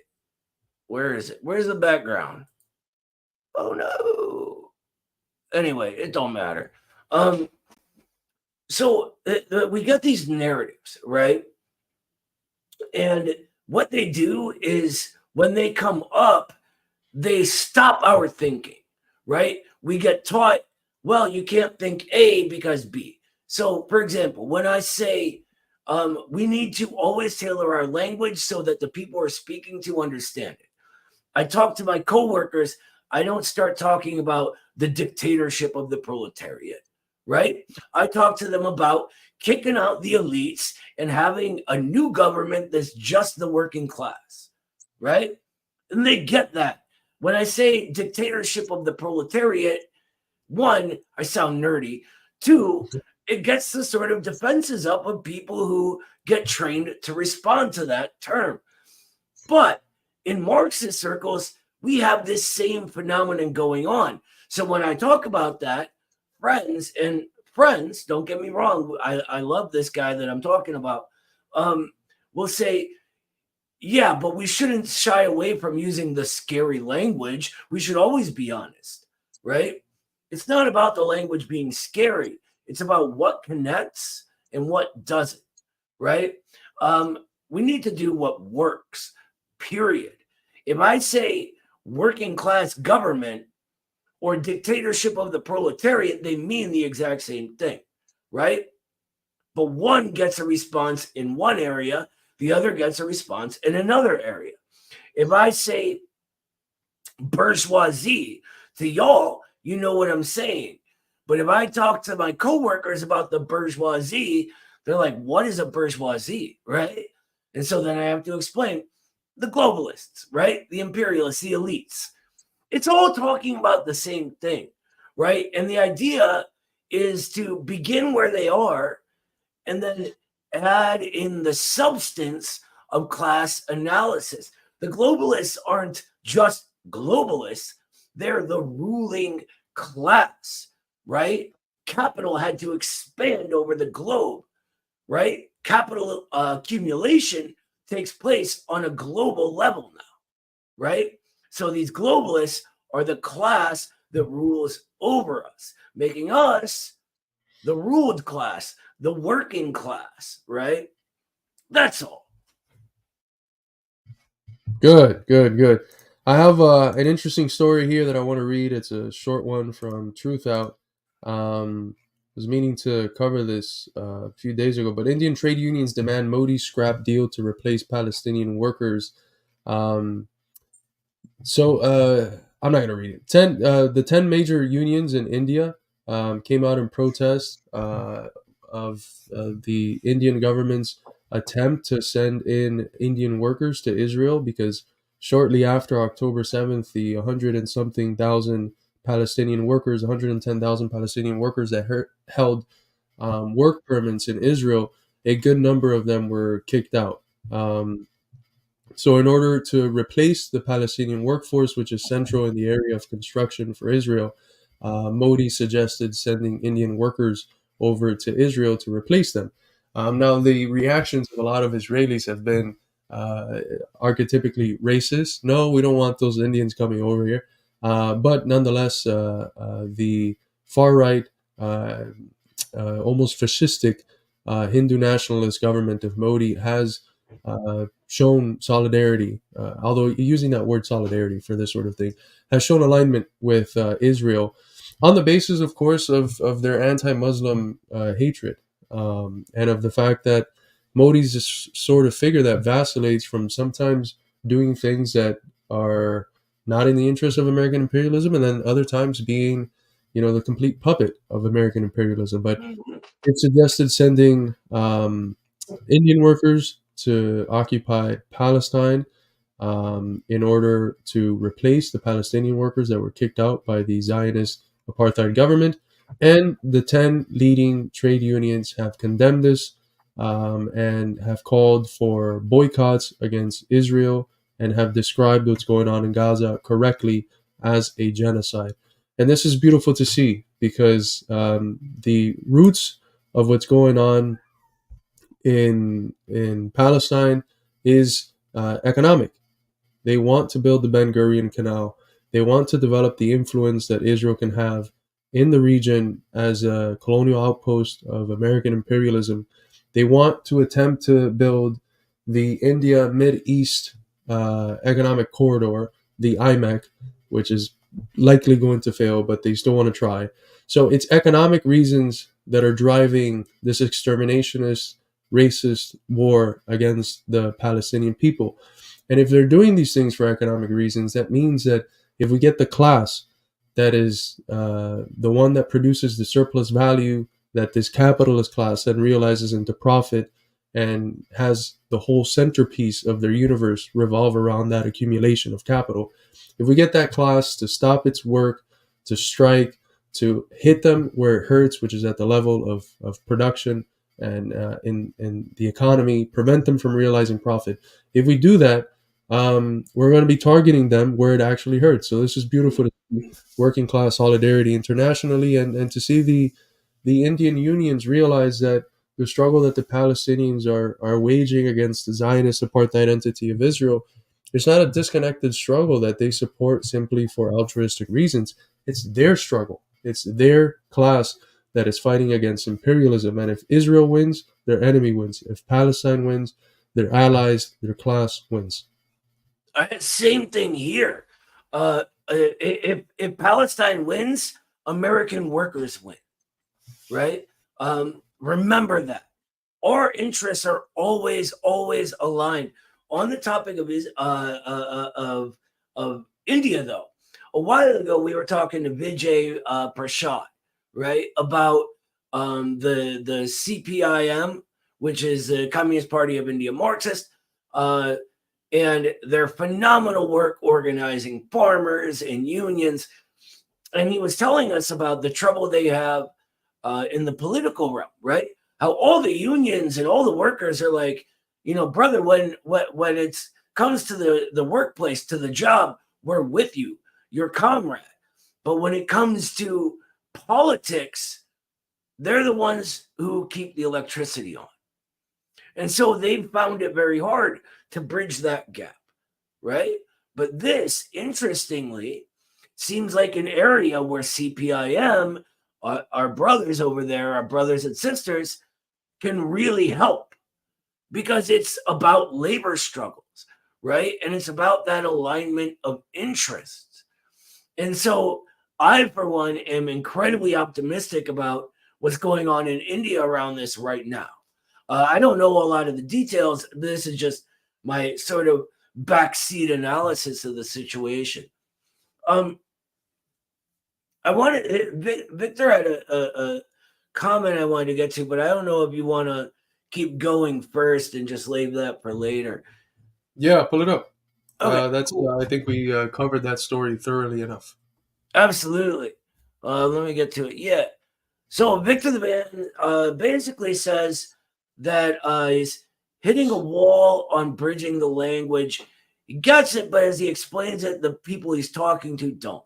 This is a problem we all go through, right? The reason I'm good at it is because I've been doing it for over a decade, right? It takes practice. That's all. But whenever you see me streaming on my own, usually, we're doing a show that I sort of call Real Talk, right? Which is specifically this problem. How do we talk to our family, our coworkers, our friends, etc., about Marxism and socialism? It's all about that. It's tips for what to do, what not to do, what words work, what don't. Just as an example, one of the things I always do with my coworkers is base things around patriotism, right? Because despite what any, sort of childish ultra-lefts will tell you, patriotism isn't synonymous with social chauvinism and racism. It's not. If you talk to any of your coworkers who say they're patriotic, they'll say they love their country. They genuinely do, right? And so you base it around that. Well, if you love your country, just as I do, why not fight to make it better? Why not band together, all of us patriotic Americans, and overthrow that class that is impoverishing our kids, destroying our cities, etc. Stuff like that. We go over it in detail during Real Talk. Yeah, and on that note, there's this video that we had queued up for the discussion that we were supposed to have with Oliver Anthony. We never had it, but I want to show that. It's a clip of Johnny Cash, Chris Christopherson, and others, the Highwayman, discussing similar topics. It's just a minute, so let's give it a watch. Well, other than the fact that it reminds me a lot of the flag waving and choreographed patriotism that we had back in Nazi Germany a half a century ago. The fact that we got a one-party system which is in control of all three branches of our government, lapdog media that's cranking out propaganda for the administration and make a Nazi blush. Other than that, we're doing pretty good. If you ask me, one of the illnesses is that there's too much money being spent on military, and there should be more spent on education, welfare, young people, the children, the elderly, especially the elderly. There's always been a lot of things wrong with the country, but it's always been our obligation and opportunity to help straighten those things out. I love this country. I love America, for instance, I love this country. There you go. That's the proletarian patriotism, the arch enemy of super patriotism, and an elite that does the flag waving bullshit to play on our emotions and get us to support things like the current genocidal war on the Palestinian people that are fully against the interests of the American people. If anything like patriotism as a concept is going to exist, it's going to have to be rooted in a love for your people and a desire to improve their living standards, and in a deeply anti-chauvinist position that doesn't consider your people to be superior to any other people, because in doing that, you're dehumanizing yourself. Remember the dialectic we talked about earlier on in this stream. And the only way that something like that form of patriotism can exist is within the confines of socialism. That's what led Ho Chi Minh to Marxism-Leninism. He says it very clear. I was first a patriot. Then I recognized that only Marxism-Leninism can actualize the things that made me a patriot. That's what led Fidel Castro to Marxism-Leninism. That's what led James Connolly to Marxism-Leninism. And throughout history, specifically in the colonized parts of the world, it has been their love of their people that has led them to realize that only socialism can achieve those ends that they uphold. And it's no different here. We're not the exception. We should reject American exceptionalism in all its forms, in its conservative reactionary forms, and in its supposedly woke liberal forms. The same way that socialism has developed abroad, where the content has been socialism and it's given a specific national form according to the specific context of the people that waged and won the struggle for political power. That dialectic of universal particular content socialism form is the specific culture and history of a nation. That is the only way that socialism can take root here. It's going to have to take on characteristics that are American. Just like in China, is socialism with Chinese characteristics. In Cuba is the constant presence of Martí and the Mambises. In Bolivia, it's the constant presence of the indigenous communalist traditions. In Venezuela, it's Bolivarian socialism. In Africa, it has been Pan-African socialism. And in the Arab world, has been Pan-Arab socialism. So it always takes root in a way that socialism is the content that actualizes itself, that realizes itself through this specific national form of the place that's waging the struggle. 1000%, brother. And this is why Lenin called the patriotism of the bourgeoisie a quasi-patriotism, specifically because of this. In the American form, one of the false forms of patriotism is precisely what Future Home said here says. Right? There's that erasure, right? If you are dehumanizing a part of your own people, it's in part impossible to be patriotic. If you're one of these white supremacists, you are not a patriot because you are looking down on your people, your own people. This is 2023. The American people are becoming the American people like never before in our history, right? After that third revolution, that civil rights movement, and full bourgeois right for all, the last barrier to doing that withers, right? It's not that there's no racism left. There is. It's that to be a patriot for your people now, it means you are loving your multi-ethnic and multi-racial working class, that nascent force in your society. To take it all back to the basics, what is a society? It is a contradiction, right? The ruling class, the working class. The nascent aspect, the one representing the future, like we were talking about an hour ago, the proletariat representing all of humanity, right? That is the actual developing essence of the country, of the nation, of the people. And so in the case of America, or the US rather, it is black workers, white workers, every kind of worker we got here that are American, that grow up American with our culture, our language, our blah, blah, blah, blah, blah. Loving that is being patriotic. So we should sort of steer clear of things like PATSOC, right? You hear that term, PATSOC, which I originally thought was some sort of Southern California thing, like SOC, like Southern, maybe a guy named, or like an actual sock, like a sock of a guy named Pat. I don't know, but steer clear of that. Precisely what Yellow Like Parenti says here. Socialism is already patriotic.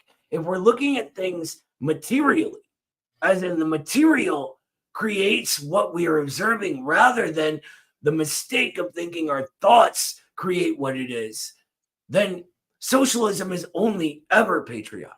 It can't but be patriotic, right? So when people use this term PATSOC and do this, like America with 20 Ks and pretend they're not American and look down on their own people, what they're doing in actual material reality is siding with the ruling class. Period. They're trying to get you to hate the people, right? They're trying to get you, therefore, to hate the developing nascent aspect of humanity itself. And this is why this particular form of woke social chauvinism is, to tie it back to what we were saying earlier, anti-humanistic, right? Anti-humanity itself, against the development of humanity. This is a great article that Carlos wrote, by the way. This is a really old one, but Cobra's thing is, but Carlos wrote that paper 2 years ago, and since everyone thinks we pat socks. But the last chapter of the Purity Fetish has a section on national nihilism, which is public online. We published it as an article on its own. I'll see if I could pull it up. and share it with chat. But part of the analysis that people like Dimitrov and Stalin had is that if we don't do this task of recapturing the positive history of our nation, we're not only like not doing something good, but we're doing something bad because we're leaving all of the ground to the fascists to take up on this history, and that's horrendous because what they'll end up doing is what they did. They got the figure of Jefferson and Washington and all these different figures that are contradictory, that have a whole lot of shit about them that's horrific, but some stuff that was progressive and that led to more progressive movements. Take Jefferson, for instance. A slave owner, someone who was in favor of expansionism, many bad things, but who also, because of his democratic ideals or the rational part of his contradictory figure as a whole, led to the development of the first socialist currents in the U.S. In the 1930s, you have basically the development, 1830s, you have basically the development of scientific socialism on the basis of people that agreed with the Jeffersonian Democrats and who thought that the logical and practical condition of that Jeffersonian democracy was socialism. So that's part of the Jeffersonian contradiction, where on one side, it can lead to this progressive tradition of socialism. On the other side, it can lead to this hypocritical way that the ruling class enunciates some values while in reality doing the complete opposite in the real world. 1000%. In this, I keep like calling back to what we were talking about. This is the Prudhonism, anarchism, purity fetish of the fake left, right? Who will say, oh, well, Thomas Jefferson owned slaves, therefore my subjective view of eternal justice, eternal on this is doing the heavy lifting right here. So cancel him, right? Rather than understanding the material reality that was Jefferson, who, by the way, was in contact with the great Robert Owen, who was running his utopian socialist colonies here in the U.S. I wanted to read real quick. I got my little red book as a good, I don't want to say Maoist, but Mao Zedong thought or something. It's got this section, Patriotism and Internationalism. Can a communist who is an internationalist at the same time be a patriot? We hold that he not only can be but must be. The specific content of patriotism is determined by historical conditions. There's the patriotism in parentheses, in quotation marks, of the Japanese aggressors of Hitler, and there's our patriotism, not in parentheses. Communists must resolutely oppose the patriotism of the Japanese aggressors and of Hitler. That's the super patriotism of the U.S. Communists of Japan and Germany are defeatists with regard to the wars being waged by their countries. That's revolutionary defeatism, a very patriotic thing to do. To bring about the defeat of the Japanese aggressors and of Hitler by every possible means is in the interest of the Japanese and of the German people, and the more complete the defeat, the better. For the wars launched by the Japanese aggressors and Hitler are harming the people at home as well as the people of the world.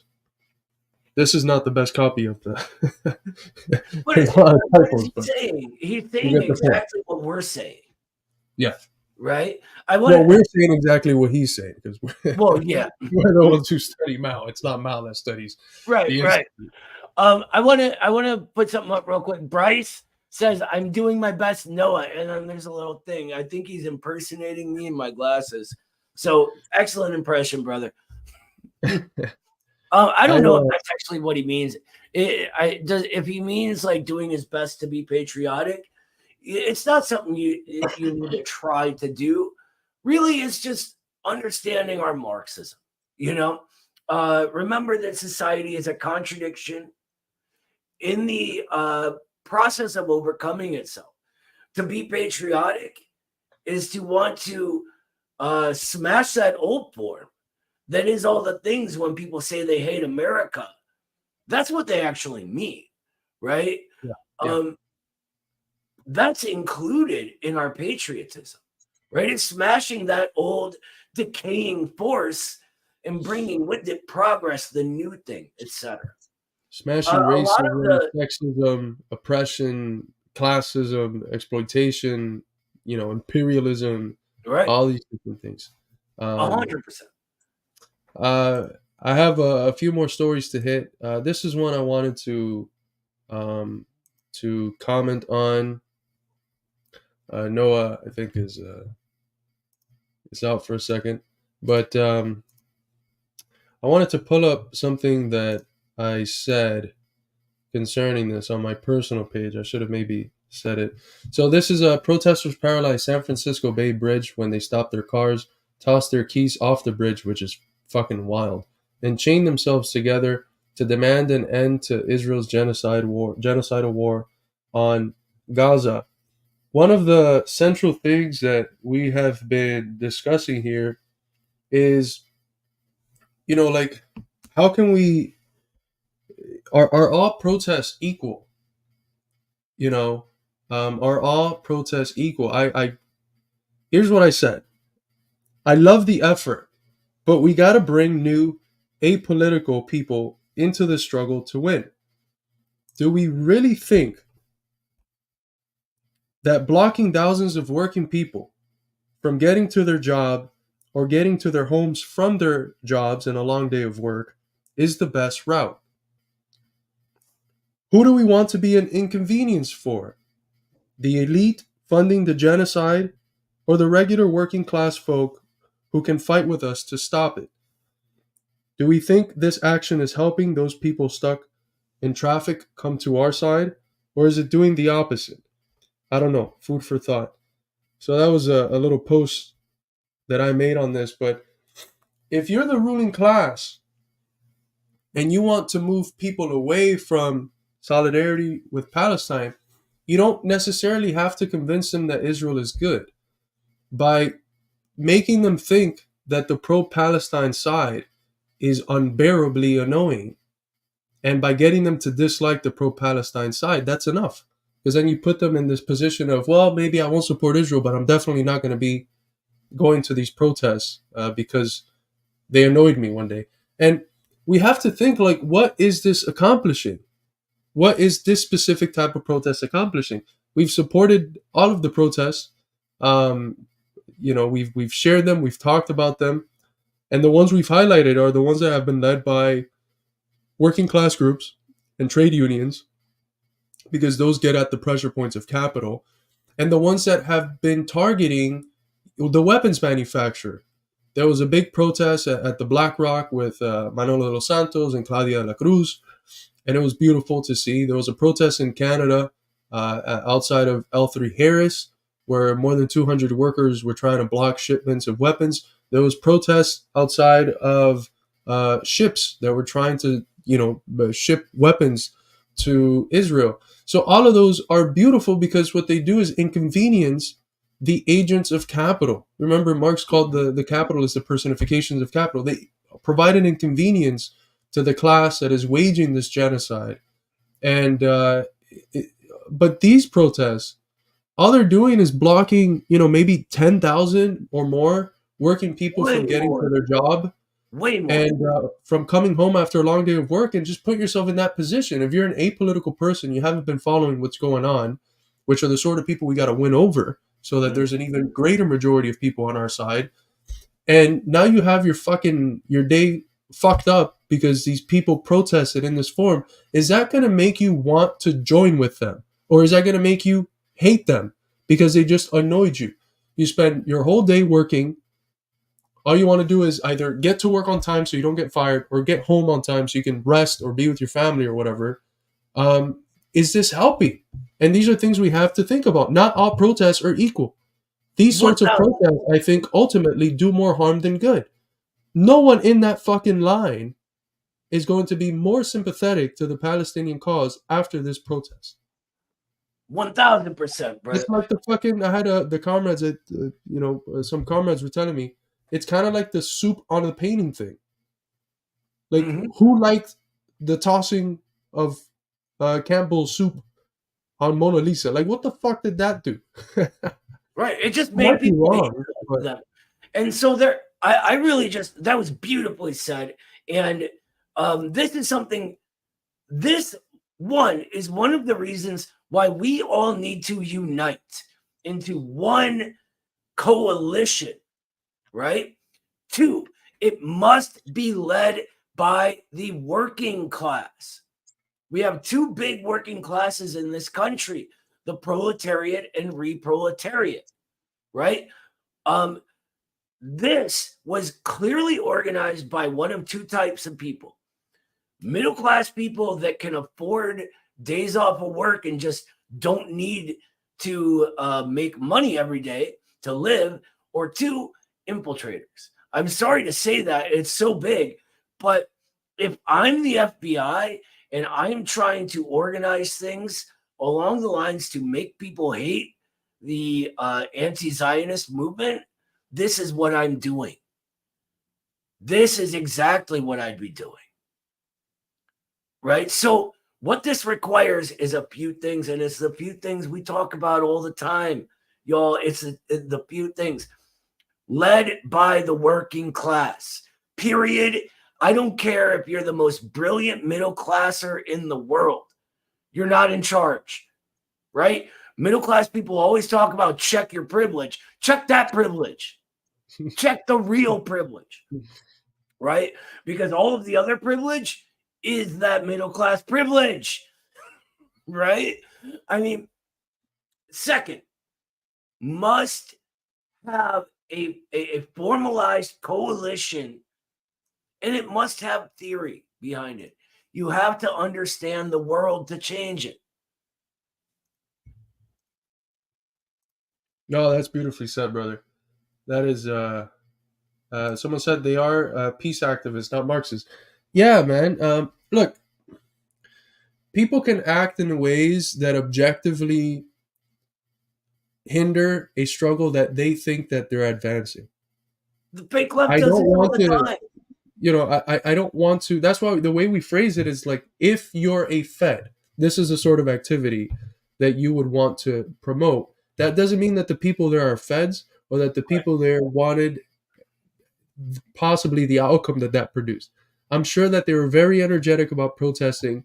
You know, it's courageous to fucking stand there and do that, because we know how road rage works. Someone trying to get to work, they pull out a gun and anything can happen. So, and we all I don't want to.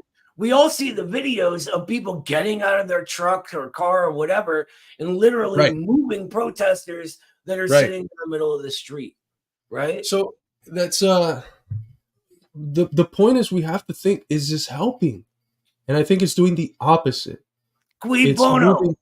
It's moving. Who does it benefit? Right? Who does that benefit? And it's not benefiting the Palestinian side. So by the way, more discriminational when it comes to protests. There's some protests that are not good, that help our enemy, and there's some protests that, of course, are on the money. The ones that target and provide an inconvenience for the system and for the capitalists, those are positive. The ones that provide an inconvenience for working people, that just end up annoying working people, those are negative. And it's not just with this, this series of protests to prevent the genocide. With everything, make sure that if you're going to be an inconvenience, it's for the system and for capitalists, not for regular working people who you need to win over in order to achieve the ends that you are protesting for, if that is what you're protesting for. Right. When Tamir Rice was murdered, that happened here in Cleveland, where I'm at. We marched on Route 2, which is one of the giant freeways here. The whole time, and I was there. The whole time, a few buddies and I are talking about, like, why are we not doing this in front of the district police station responsible? Why are we not marching there and surrounding that building? Right? Why are we? It's 6 p.m. Why are we getting in everyone's way? But there was no real answer. Everybody's just like, well, we heard this is where we're going.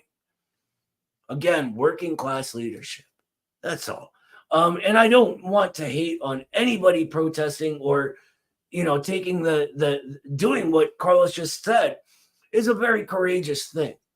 We just gotta think. The reason we criticize is not to tear down and cancel. is to bring up together. Also, I Absolutely. just want to apologize for going in and out. My son called me like 3 times. He's at a football game with his buddies. I wanted to make sure everything was cool. It's fine. So Good. This is true. When is the coalition of workers going to get on board? That's what we have to fight for. And the point that we're making is that I don't think, not all of these people are labor aristocrats, as Ropes Pinto Dian is saying. That's the point. A lot of these people are just regular working people. They're being inconvenienced by a protest that we should try to win them over to the side of the people that are protesting, if that's what they're trying to do. So if we want to bring workers on board, the whole point that we're making is that we can't do this sort of thing that's going to do the opposite. We have to do we have to have a strategy to bring more people on board, to bring apolitical people on board, not push them away. Yeah, if this were actually targeting that remnant of the labor aristocracy, I'd be on board, right? Yeah, like some business unions or like fake like AFL-CIO leadership and shit. Precisely. So why not? Yeah, but like just regular working class people? No, come on. Oh, I'm reading their chats right now. Here, let me pull this up real quick. It was going real fast. I apologize. So Ropes into Eden, just to clarify sort of the Marxism behind this. When Lenin spoke of a labor aristocracy, right, which is what you're referring to, what he's talking about are the leaders of labor, right, that he says got bribed in a million different ways. That's status, money, et cetera, into this comfortable position where they therefore begin misleading the people that they're leading. I think what you're referring to is more a process that sort of Engels begins recognizing in England that he called bourgeoisification almost, right? Workers beginning to act more like the bourgeoisie, sharing their culture, etc. In the U.S., we had that rise, and we talked about this earlier. I'm not sure if you were here for that. The rise of the working middle classes, right? But nowadays, that middle is dying. So what we're left with is the proletariat and reproletariat. The vast majority of workers are struggling paycheck to paycheck and swimming in debt, right? That middle class that you are right to criticize is pretty much gone. There are remnants, and that's who we talk about when we talk about, people that have no necessity, not thinking that people just want to get home from work, right? But yeah, I hope that helps clarify the sort of Marxist view of it. Can I say something real quick? No, you can't say anything. This is something we have to move away from. The idea that every working class person in the imperial core is part of the labor aristocracy. You guys need to know where this idea comes from. It comes from Reagan. Well, it comes from this. This is a book, Soviet Marxism, Herbert Marcuse. And if you look at the acknowledgments in the first edition from 1957, so pre-Reagan, who does he acknowledge for writing this book, which is a centerpiece of the compatible left, anti-communism Marxism, quote-unquote Marxism? Who does he acknowledge? The Russia Research Center, the Rockefeller Foundation, Harvard's Russia Research Center, Columbia's CIA Russia funds, by the way. Those are CIA. The leading institutes of the capitalist imperialist class. One of the critiques that he makes of Marxism-Leninism here is that it restricted the notion of the labor aristocracy to the upper stratum of trade unions and the labor bureaucrats and aristocrats that sell out the interests of the working class for some crumbs that are given to that upper stratum. Marcuse said, in reality, it is the whole working class that is bought out. And what does this position lead to? Well, what you see in One-Dimensional Man, which is a deep pessimism about the capacity for there to be a revolutionary change grounded in the working class in the imperial core. What does that mean? That we just sit with our hands in our pockets and do nothing and wait for the third world? That is absurd. That is an enemy of the people, a position that is an enemy of the people, and it's the worst thing we can do for our brothers and sisters in the global south who want us to have a revolution, overthrow imperialism so that the boot that has been hindering their struggle is removed. So what else does this position that every working class person in the imperial core is a labor aristocrat? Where else do we see a similar position? Noah already mentioned it. Reaganism, trickle-down economics. Imperialism benefits everyone. Eventually, the loot of imperialism doesn't just benefit those at the top, it trickles down and it benefits all of the working class. So it's a form of woke and pseudo-progressive Reaganism. The idea it's that reaction. It's reactionary. As we see it here, it's funded by the most reactionary institutions on the planet. So we have to reject that. We have to completely reject that. Get that bunk out of your mind. There is a labor aristocracy. You see it in the fact that the AFL-CIO endorsed Biden 15 months before the election, even though the vast majority of the working class members of the rank and file of the AFL-CIO don't. And then they did it hiddenly, and they still hide it on the website and secretively. That is a labor aristocracy.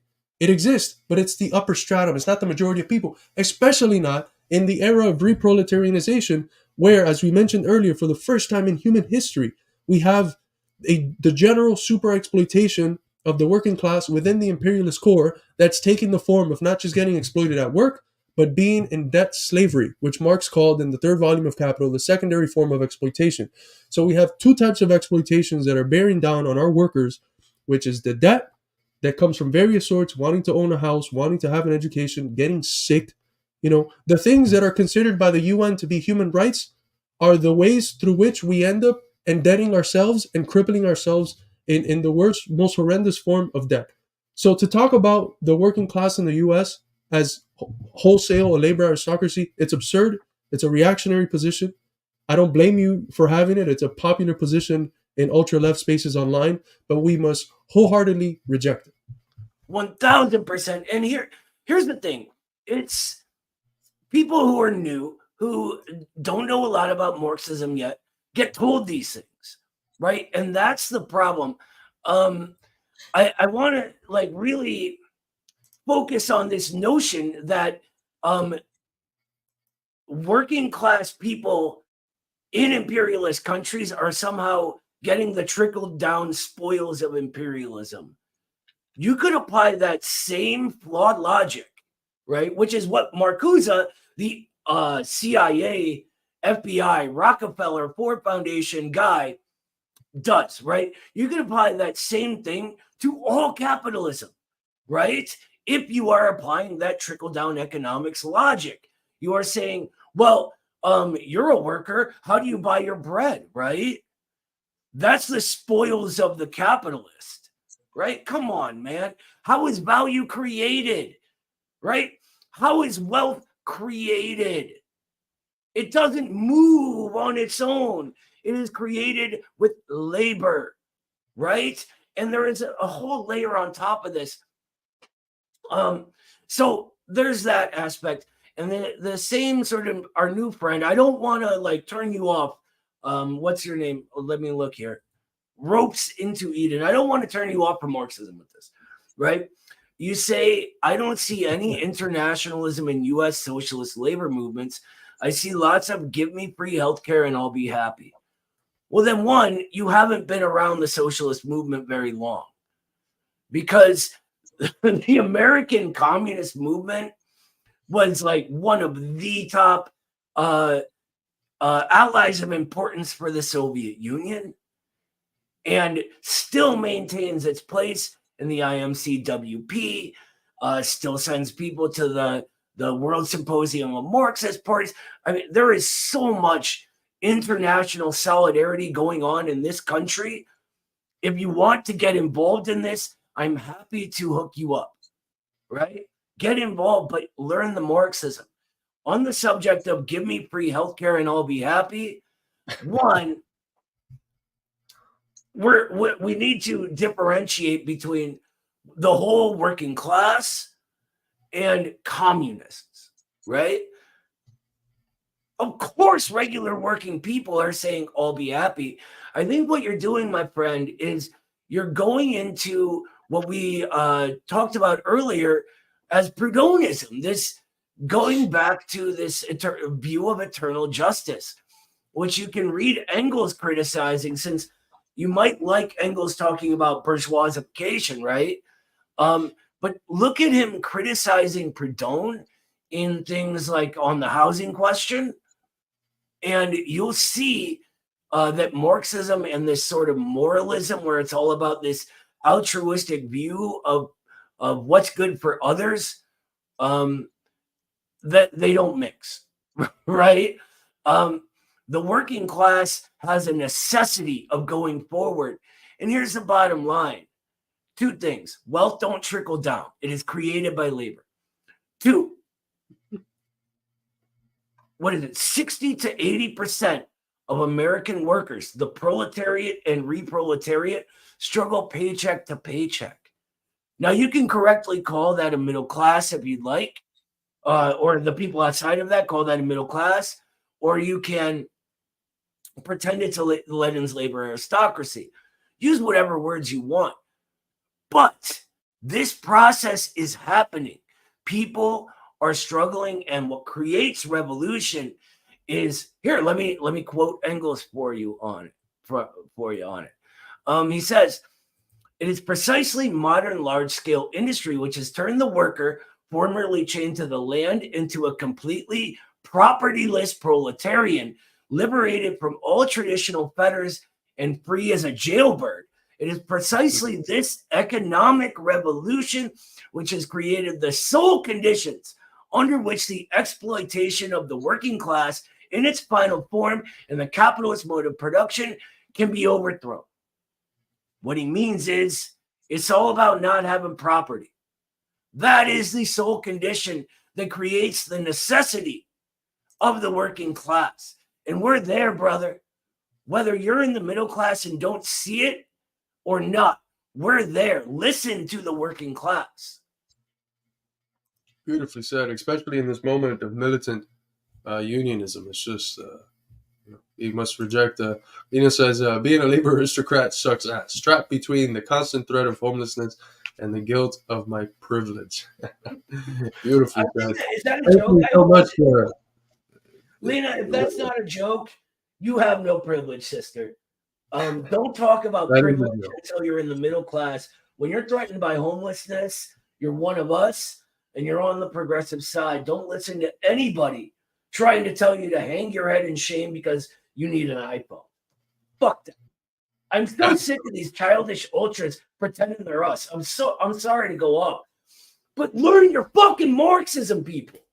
If you want to pretend you are if you want to become a communist, if you want to use our symbols, our language, etc., learn the world outlook that is the material prerequisite, right? You cannot be a Marxist if you don't understand the ascension to the concrete. If you do not understand that ascension to the concrete, that is the only way you come up with this left-wing trickle-down economics bullshit. I'm sorry, only way. Well said. GV Black, thank you so much, brother, for the 5 Midwestern Marx memberships. Thank you so much for becoming a member and for being a member and letting 5 other people become members. You know, these memberships, the donations, the people who subscribe to us on Patreon. This is the financial base for the Institute. We can't have the Institute without this financial base that is grassroots funded. So we're incredibly appreciative. Maybe if the Institute was existing under the context of a socialist country, the government would just fund the education of the population in Marxism and in history and all these different things. But that's not where we live. So these donations from the people are incredibly appreciated by us. Same thing. Thank you so much, Stephen, for the $5 super sticker, and thank you for the great question, which led us into this conversation on the protests and so thank you so much for the $5 super sticker, brother. For everyone, by the way, everyone, just real quick, everyone that becomes a Patreon, a $10 Patreon and the $10 membership on YouTube, which I can't remember if it's the Marx one or the Lenin one, you do get a free ebook copy of my The Purity, Fetish, and the Crisis of Western Marxism. So, and as soon as you become a member, you get access to our Discord, which you're left in there forever, unless you do some fucked up stuff. But you're left in there forever. So, right. Yeah, and the Discord is hopping right now, by the way. We're currently building this really cool team that's going to be working behind the scenes with us. So if you want to get involved in helping increase the reach of the Institute, get on that Discord, because we're pulling people from there for this team. I want to say one more thing, and it's actually about what Victor is saying right here. A lot of times the middle class has such an individualist outlook that they believe when they say things like that and I get angry, it's on behalf of myself, right? It kind of is, but it's more about everybody else. As Che Guevara said, right? It is impossible to imagine a revolutionary without this characteristic, a deep love of the people, right? And I base everything I do on that love. All over this country, and all my life, I've struggled, right? I grew up in the ghetto on food stamps, etc. I struggled day by day trying to get enough money to get food on the table for my son, my wife, etc. Right? For people to insult me and millions of our brothers and sisters who do the exact same thing every day by talking as if we're somehow spoiled and collecting the spoils of imperialism rather than struggling day by day against a boss who sits on his parasitic ass getting rich off our work. For them to talk like that from usually a pampered position where they haven't had to struggle is absolutely infuriating. The reason I get angry is because it's just not true. I'm sorry. It's just not true. If you disrespect your brothers and sisters of the working classes in this country, you have a problem with me. Period. Beautifully said, brother. Noah and fire emojis. Absolutely agree. I have another few other things to go through on the agenda. This is a video of Irish MP Richard Boyd Barrett calling Israel a terrorist state built on mass explosion and murder. So let's give that a quick watch, and we'll get your thoughts on it. The people to do what governments have failed to do. That's why I urge people to get out on the streets tonight outside the door before this vote. And I want to commend the 13,000 people who sent in emails in the last few days calling for sanctions. I want to see people out on the streets this Saturday as part of the global mass movement that is demanding that finally we acknowledge that Israel is not a normal state. It is an apartheid state. It is a terrorist state. It is a state built on the mass expulsion and murder of Palestinian people. And it's only when we dismantle that horrific regime we will end the terror and massacre we are now witnessing. Powerful, man. You know, that the speeches that have been given by Mick Wallace and Claire Daly, the one that was given by Cornel West a few days ago, there's been some tremendous speeches in the last 38 days critiquing, condemning the ongoing genocide of the Palestinian people.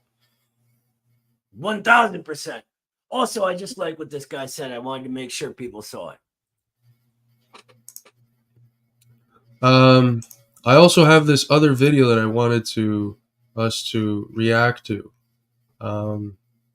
We have a question here. What should Marxists do to stop the genocide? Do now to stop the genocide? What should be the plan? I think hitting the streets is tremendously important. It gets the people active, doing something that's not just sharing stuff online. Sharing stuff online is important. We are winning, I think, the information war against the Zionists. I think we should try to get as much as we can the labor movements involved, threaten to strike We should also participate in the BDS movement, boycott, divestment, and sanction movement. Call for sanctions against Israel. Boycott products. I saw someone with a Starbucks cup today, almost threw up. Disgusting. Boycott Starbucks. Boycott all of these companies that are in bed with the genocidal Zionists. And try to get new people on board. Bring new people on board. Show them why it's in their interest to oppose this genocide, how it connects to their issues at home. And that's it. No state can continue to perpetuate itself solely on the basis of coercion. It needs at least some level of consent. And right now, around 70% of the American people, 65 really, do not consent to the ongoing affair. So if we can bring those numbers up, we can push the American state, which is the heart and soul of the Israeli state, which is really just a colonial outpost for the U.S. Empire. We can push for something like a ceasefire. Remember, there's two races that we're engaged in.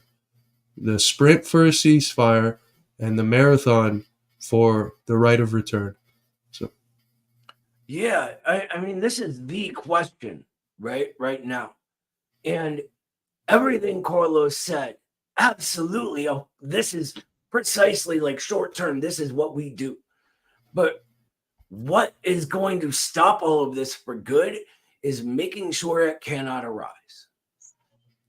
The solution is the same solution it always is, right? And this is what Marx and Engels talked about all the time. People had all these questions, and I keep going back to the housing question for some reason, but it's like on my mind. Engels has all these articles on the housing question, right? And he's, again, criticizing the Perdonists who are talking about how to solve this housing crisis that proletariatization creates, right? And Engels is like, dude, you got it backwards, right? The social revolution is what solves this, because in doing that, it creates the end of the crisis. It creates a new way of doing things. The way to genuinely solve this is to get power for the working class here, right? This is long-term I'm talking, obviously. But that's what we do. And when we have a working class government and working class institutions, we use the big stick of the U.S. in a way different way. Absolutely. And I would also like to plug that our class, Educating Against Genocide, being led by Danny, but, with guest teachers, both, professors and students of the class. It's a very interesting class. It's not your traditional class where you're just reading stuff and talking about it. You're reading stuff and talking about it, but you're also checking in to see if people are doing okay with their mental health. This is a very difficult period for a lot of us. There's some of us that have lost sleep over this, have lost the capacity to concentrate on the work we're doing as we did before. So it's a place for us to discuss how things are, educate ourselves on the history of Zionism, the history of Palestinian struggles. And it's a place where we talk about organizing. We talk about how to move forward, how to get involved in protests, what we can do to help stop this genocide. So I would definitely recommend getting involved in this class. It lasted for 2 weeks, and then the students decided democratically that it was necessary to bring it back and to keep it going. So it's been going, I think, for this last week. It was brought back. It's just a $10 donation to get in. You have the capacity to donate more if you want to help the institute and help this process of educating against genocide. So make sure to sign up if that's something that interests you. I think it's a good place to think collectively, to think democratically about how it is that we can move forward. I have here another clip that I would like to get a reaction to. It's from Sergei Lavrov, the foreign minister of Russia, and he's describing our current geopolitical moment. It's something that in the Purity Fetish I describe as the entering into a post-Columbian era. The world has been dominated by Western colonialism, imperialism, neocolonialism since 1492. And right now, the centers of global power are shifting towards the east, and specifically towards a multipolar world order. So this is beautiful to see for those of you that stand on the side of humanity. For those that stand on the side of capital, it's horrendous to see. But let's listen to Foreign Minister Lavrov. A better role. President West was calling the shots in the world for more than 500 years, more than 5 centuries. And this era is over. It will take time for this era to be replaced by multipolarity, which already started to take shape, because new centers of economic growth, of financial might, of political influence, military might, new centers appeared. China, India, Iran, Gulf countries, Latin American integration groupings, including CELAC, and they all want to have a better role. President Lula of Brazil suggested that CELAC should really think of getting rid of total dependence on the dollar and think about their own currency. He suggested the same in BRICS, not the BRICS currency, but to think about alternative payment platforms, because the way the Americans are using the role of the dollar with these unilateral sanctions, just canceling overnight all the principles on which they were basing their model of globalization and inviting everybody to join. They always do that. The imperialists have always done that. They enunciate a certain series of principles that they want the world to subscribe to, and then they constantly violate it themselves. And even when other people don't actually violate it, they'll create atrocity propaganda to say that they do, and then justify the war against them, which actually usually ends up violating those values more than the thing that they're fighting against probably did. But there's many clear examples of this. You know, who gave us laissez-faire? Who gave us laissez-faire ideology? It was the British. You know, the French might have theorized it, but it was the British who, tried to put in place, or did put in place for the vast majority of the world that they colonized, free market ideology. But what was their economics like? Was it free market? No, it was protectionist. It was protectionism for them, free market for everyone. Yeah, I want your markets free for me to exploit, but me, I'm going to protect my markets. I'm going to make sure that my industry develops in these various ways. So that's what it always is. Always. It's always, no matter what, it is the ruling class, right, telling us that, oh, this thing that's going to make me more money, that's actually just for you. That's good for you, right? It's ridiculous. It's like they take all of the land. They take all of the property. They own everything, right? It's basically handed down now to all the establishment people, the elites, etc., right? Then force us to go to work for them, right? Then we have to take what little we make at those jobs to pay them again for what they sell us, right? The whole process is extraction from us to them, and then they try to get us to thank them for it and want us to like vote to just get rid of the few restrictions they have, because, you know, the more powerful they are, the better we'll be somehow. Notice how it's always the rich people telling you this. Absolutely. And that's that hypocrisy, that inability of the ruling class to actualize the values that it puts forward, that it enunciates, is something that we have to capitalize on. It's something that we have to show to the people, because oftentimes the people end up buying into some of these values. The American people believe in the right to life, liberty, pursuit of happiness. They believe in the right to a government of, by, and for the people. They believe that if a government oppresses you, you have not only the right but the duty to overthrow it. These are all values enunciated in the so-called American tradition of democracy. None of them are lived up to by the ruling class and its capitalist system. But this division, this break, this gap, we have to show it to the people, and it's a tremendous tool for organizing. But let's finish hearing what Lavrov has to say. Assumption of innocence, safety of the property, inviolability of private property and of property in general, free trade. See what they have been doing to WTO. As soon as China started having an upper hand in world trade and world investments, and China was winning over the United States on the American-made turf immediately. WTO dispute resolution organ was immobilized, and it is still immobilized. So the Americans invent the rules which they insist everybody must follow, as long as these rules serve the American interests. As soon as others become a bit more efficient than the USA itself, the rules are being changed. So I think President Biden had this in mind, because the era, post-Cold War era, which seemed to be end of history, but did not prove that this is going to be the case. This era is coming to an end because of these new world centers of economic, military, political power and influence. And the process of shaping the new world order, it will take time. It might be a historic era, whole historic era.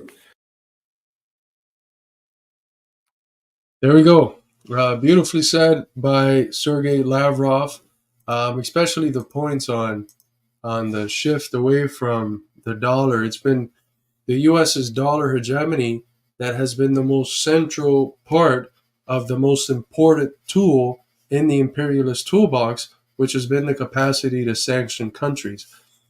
It's predicted that by 2030, only 30% of global trade is going to occur in the dollar. And there's conscious efforts by BRICS leader, and specifically Dilma Rousseff, that's the president of the New Development Bank now, to promote de-dollarization. Sometimes it's phrased through the creation of a new BRICS currency. Sometimes it's phrased in just the form of each country using its own currency. Either way, if we remove the influence of the dollar, which is the sort of ground for a lot of the global financial institutions that are the heart and soul of contemporary, highly financialized neo-imperialism, we are destroying effectively, if we're able to make that move, one of the most important weapons of the imperialist power, and therefore debilitating the imperialist system. Noah received another call from his son, so he'll be back just in a minute. I'm trying to find the video that Eddie did, so if someone can help me out with that by sending the link. But Eddie did a great video on the TikTok Bin Laden letter today, and I can't seem to find it. If someone can find it and send it over to me so that we can give it a watch, that'll be good. But let's see what other things we had on the stream plan. There was recently some attacks on Jewish protesters from, I believe, the Not in Our Name organization. I might be wrong, but let's listen to what this. I have a series of videos on this specific event, but let's listen to this one. I loved what this girl said, so let's give it a watch.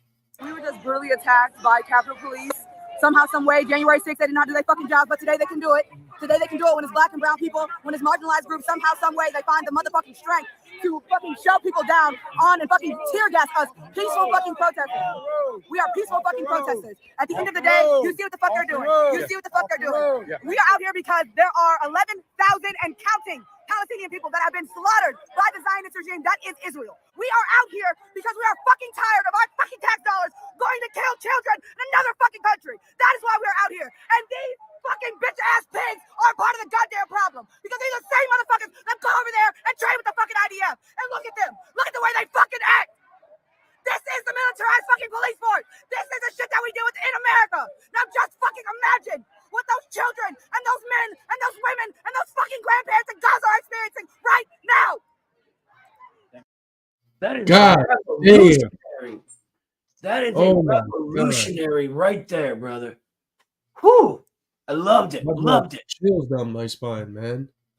That brought chills down my fucking spine. So let's look at some of the scenes of how the Capitol Hill pigs treated the ceasefire now protesters. which were And mostly Jewish activists, by the way. let me just say, this right here, what she's talking about, is why I get so angry when middle class kids try to act like everybody in the U.S. is middle class like them. As Marx says, the middle class can't see out of the middle class, right? Most of us are complaining about the same thing she is, a militarized police force. And then we sympathize with Palestine because we see their kids dying and we stand up to try to do something about it and get fucking tear gassed. Right? No international solidarity. What the fuck is that? Right there. What is she? Beautifully said, brother. So here are some more images. Look at this this horrendous image of a protester Jesus being pepper Christ. sprayed by this fuck. And it's the same guy that here was trampling over the candle to honor the now more than 12,000 Palestinians that have been killed. I pay for everything. I pay for the calls on our children's camp. I pay for their mortgage. I pay for their rent. I pay for the fucking car note. You will not disrespect me. I wish that guy would come around here with that kind of shit. You're a fucking civil servant. So again, like the video that we saw with Medea Benjamin, these are the sort of fucking people that side with Israel. Just completely disgusting people. Their souls have been destroyed by their own activities. It's just it's horrendous. It's almost anti-human how it is that they act. But that's pigs will pig. It's the same kind of people who would have signed up for the brown shirts in the Nazi Germany. Yeah. Like that's all I can think of right now. That's the same sort of thing. Who could watch the Jews just and the communists, everybody start getting thrown in concentration camps, and then just go and beat people. That's what completely anti-human, disgusting, garbage people. Right. No, absolutely. Here's another clip from one of the protesters describing how they were treated. We are outside of the DNC demanding that they have a ceasefire. We are peacefully protesting. We are talking. We'll stand with 80% of Americans. Democratic National Headquarters. So the lesser of two evils. When the lesser of two evils is genocide, oh my God. If anyone dares to call themselves a Marxist and say that after a lesser of two evils analysis, we have to vote for Biden in 2024, whoever says this is an enemy of the working class. It's an enemy of the people and is in bed with the imperialists, whether they know it or not. We need a ceasefire for the people of Gaza. The police have come, just threw me down the steps. I don't have a shoe on right now. They pepper sprayed us. They've been wrestling with us. They're doing shit right behind you right now. And we are demanding a ceasefire for the people of Gaza. And this is how they treat us. The violence that is going on, the training of the police and the IDF is hand in hand. We are peacefully protesting. Hundreds of people are out of the streets. And this is how they treat us. The violence of the state is so invisible. You know, there's various definitions of the state, some of which I think are limited in scope. But, Weber was partly right in saying that the state is this entity, this institution that has a monopoly on violence. And its violence is not seen as violence. There's a reason why the media and all of these people only see violence when it is the oppressed that take up arms. You know, that's how the state legitimizes itself. It is the institution that is constantly exerting violence over people, makes them live in lives that are dominated by various forms of violence, but is never visible. It is only when the people pick up the arms and decide enough is enough, because it's the only route that the oppressor has left them for emancipating themselves. It is only then that they see violence. They don't see all the violence that precedes it. They don't see the constant violence of an order that's premised on exploitation, oppression, and violence. They don't see any of that. And what we're seeing right there is the reality that the Palestinians in Gaza and in the West Bank, which doesn't have any Hamas, experience on a daily basis. It's the constant violence of the armed bodies of men of the state. Yeah, 100%. And the way they frame Palestinian activism basically is how they always do it, right? October 7th, what happened? They said, oh, Hamas just planned an attack. They're violent. They're terrorists. Now it turns out Israel was murdering their own people in order to blame that on Hamas, right? We have that information now, but they don't talk about the children who were killed every day. They don't talk about the Palestinians suffering under the jackboot of these imperialists. Just as when the slaves here in the US rose up against the people that dared call themselves the owners of other people, they framed them all as violent criminals. That, you know, that was just their nature because they were a different species, right? They were literally playing movies at the White House that tried to frame our Black brothers and sisters like that, right? They didn't talk about the slave master's whip. They didn't talk about the fact that they were literally separating families, tearing husbands from wives and children from mothers. They didn't talk about none of that, right? So it's... Go ahead. I'm getting too heated again. It's definitely the right thing to get heated about. So here's another video of how the police treated the protesters with shirts saying "Jews say ceasefire now." So these are Jewish people.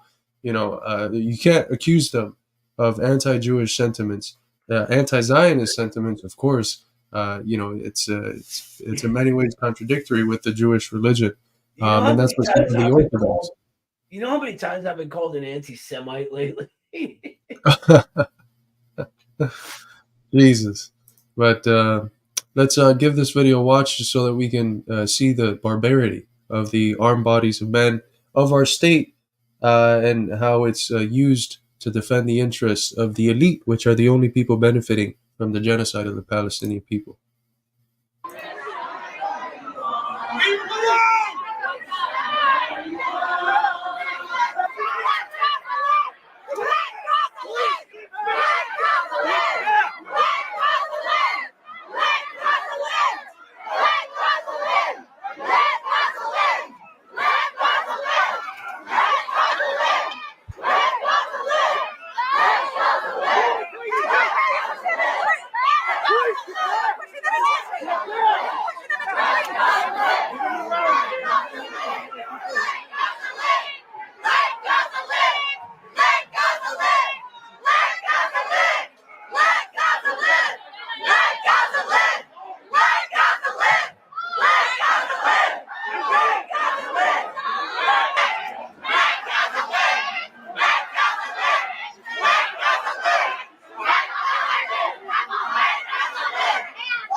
What are they doing to that old lady?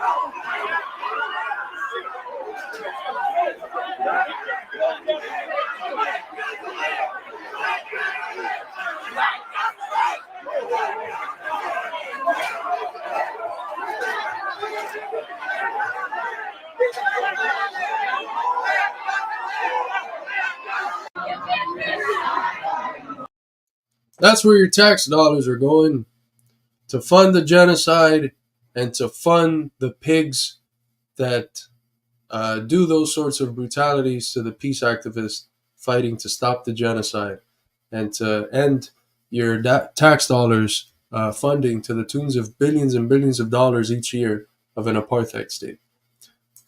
Yeah, and look what they're saying. Let Gaza live. That's all we're asking. Let people What live. a horrendous slogan. What a horrendous thing to say. How Jesus. anti-Semitic of them. Right. Oh my Unreal, God. man. We're getting to this point, and this is what we're always talking about. Change doesn't happen because we think it's cool or we think it would be nice. It happens because it becomes necessary. Pay attention to right now. Right now, and a lot of these people are libs, right? They get this so right, and I love them for it. Right now, the Trump people, they're opening their eyes on China, and they're starting to get that right, and I love them for it. This is a time we can all come together as the working people of this country because it's necessary. It's time, y'all. It's time. That's beautifully said, brother. Let's listen to the last clip of the night from Comrade Rania Khalek, brilliant comrade from Breakthrough News, break down some of the propaganda of the Zionists. So let's listen up. Talk about Israel's humiliating attempts at propaganda. Because years from now, historians won't only study the horrors of the Gaza genocide, but also how Israel justified bombing hospitals by presenting us with a calendar. And I will show you more evidence. In this room, there is a list. This list, in Arabic, this list says we are in an operation. The operation against Israel started in the 7th of October. This is a Guardian list where every terrorist writes his name and every terrorist has his own shift guarding the people that were here. That's a calendar. Those are days of the week. The Israelis have Arabic speakers among them who are well aware that these are days of the week. They keep asking us to condemn Hamas, and to that I say, they're so fucking lazy. They couldn't even fucking make up like the propaganda that they were saying. Like, there's obviously going to be people who could tell that that's just a calendar. But they're so lazy, they're just throwing it out there. And that shows that if they're trying to achieve consent from their population is so brainwashed that they're not even worried about the role that this will play in delegitimizing themselves in the eyes of their brainwashed population, which is cheerleading the genocide of the original people that lived in the land that they're now living on and stole. And have you seen the other one where it's like they forgot to take the logos off the computer screen? No, it seems like they know they're losing the propaganda war, so they brought in the B team. You know, they're just like, well, we'll spend less money on it. Fuck it, right? Like nobody believes us anyhow outside of the people we need, who we already have, right? So, they know we're going to be doing things like this. It's absurd. It's literally absurd. I condemn Monday and Tuesday and Wednesday and Thursday and Friday and Saturday. You're on thin ice. This is the behavior of a genocidal army that has zero proof of its claims that Hamas headquarters happen to be located under every hospital in Gaza. If you thought calendars were Hamas bad, wait until you see the diapers and baby bottles. Cue Daniel Hagari. And look above this. Look above it. It's a baby bottle. There's no way that I find it hard to even think that this is real. That they think that people are this stupid. This looks like, someone mentioned it, it looks like a Borat video. Mm-hmm. It's like a Borat like meme. And she brings up something by the state of Israel. It brings up something important. We're supposed to believe that all of their military targets are somehow under hospitals. All of them? Right? And and I was talking about this the other day with a coworker. Let's, for a second, set this aside. In Ukraine, the neo-Nazis were literally preventing citizens from leaving areas, right? And then hiding in schools. What did the Russian troops do? Did they bomb the schools and murder all those kids? No. They, at enormous cost to themselves. People died doing this. They went in and cleared those places room by room, floor by floor, saving innocent people. Right? There is the difference between a progressive army fighting for what's right against these Nazis and a genocidal monster happy, gleefully murdering children. Big difference, right? I mean, come on. Absolutely, man. Or even you don't have to go back to the very moral Red Army. You could just look at Russia's operations in Ukraine. That's what I'm talking about right now. Oh, I thought you were talking about the Second World War. I'm sorry. Oh, no. Right now, that's what the Russian army is doing. Or what? It's been 3.5 hours of streaming after a 6-hour workday. Right. So, I get you, brother. No, and it's like even the civilians, right? The neo-Nazis in Ukraine were preventing them leaving, preventing them getting to the humanitarian corridor that Russia opened, right? In Gaza, people literally have nowhere else to go. Nowhere else to go. And they murder them, just murder them, herd them into hospitals, refugee camps. The biggest one in the entire region, they just blew up, murdered all those innocent people. We're getting a really bad deal. We're sending these guys $3.4 billion, and this is the propaganda they put out. The State Department can't be that happy. You know, they got to get better with their propaganda. We're paying too much for it. Get better propaganda, Israel. It's a baby bottle in a basement. Above a World Health Organization sign. Again, we're in the same basement, and here we see diapers. Then there was the time just a few days earlier when an Israeli diapers, evil Hamas diapers. They wore in the operation. That's actually how they paraglided into Israel. It was with hospital diapers. Mm-hmm. Baby bottle of death. Israeli lady with bad acting skills pretended to be a nurse in Gaza's El Shifa hospital. I had to fix a fracture for a 5-year-old boy without morphine because Hamas took it to themselves. Ya Allah.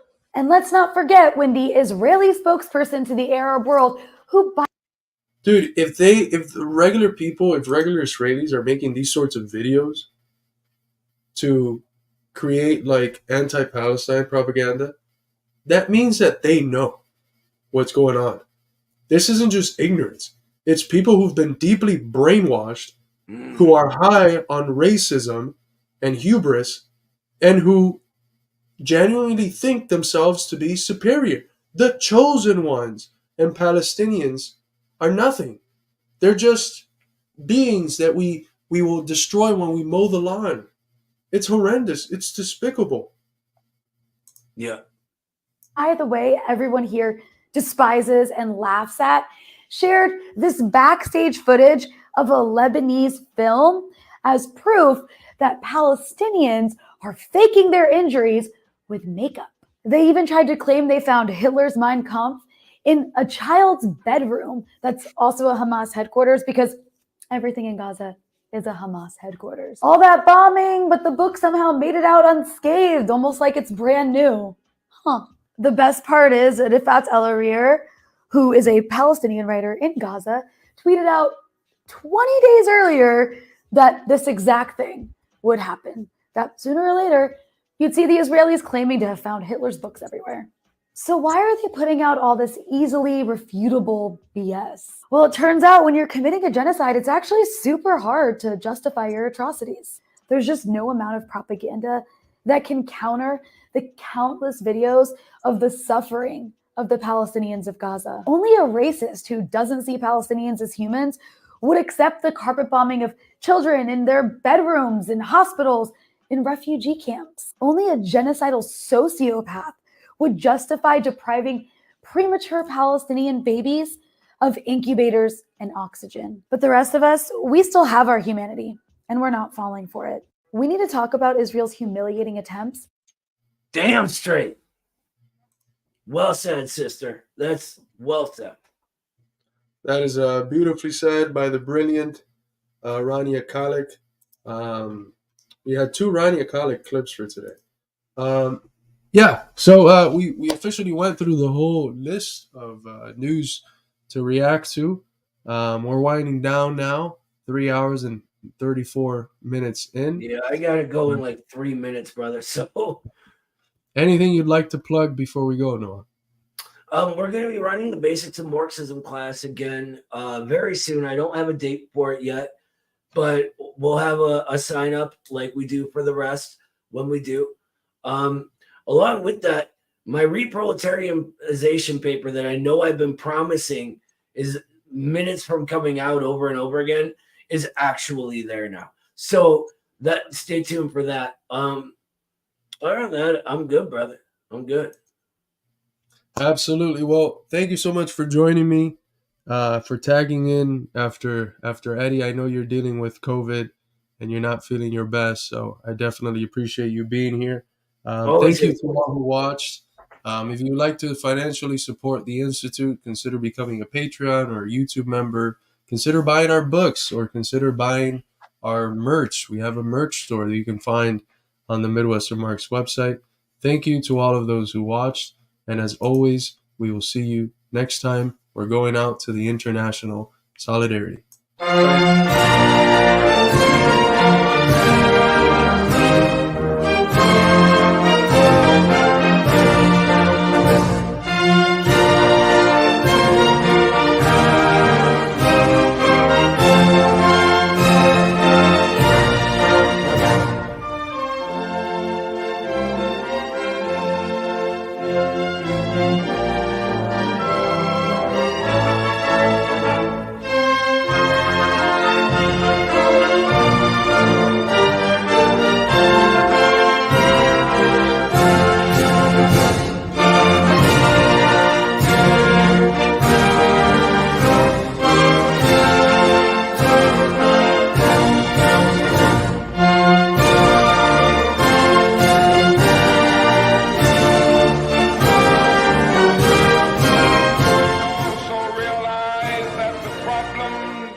And economic injustice cannot be solved without a radical redistribution of political and economic power.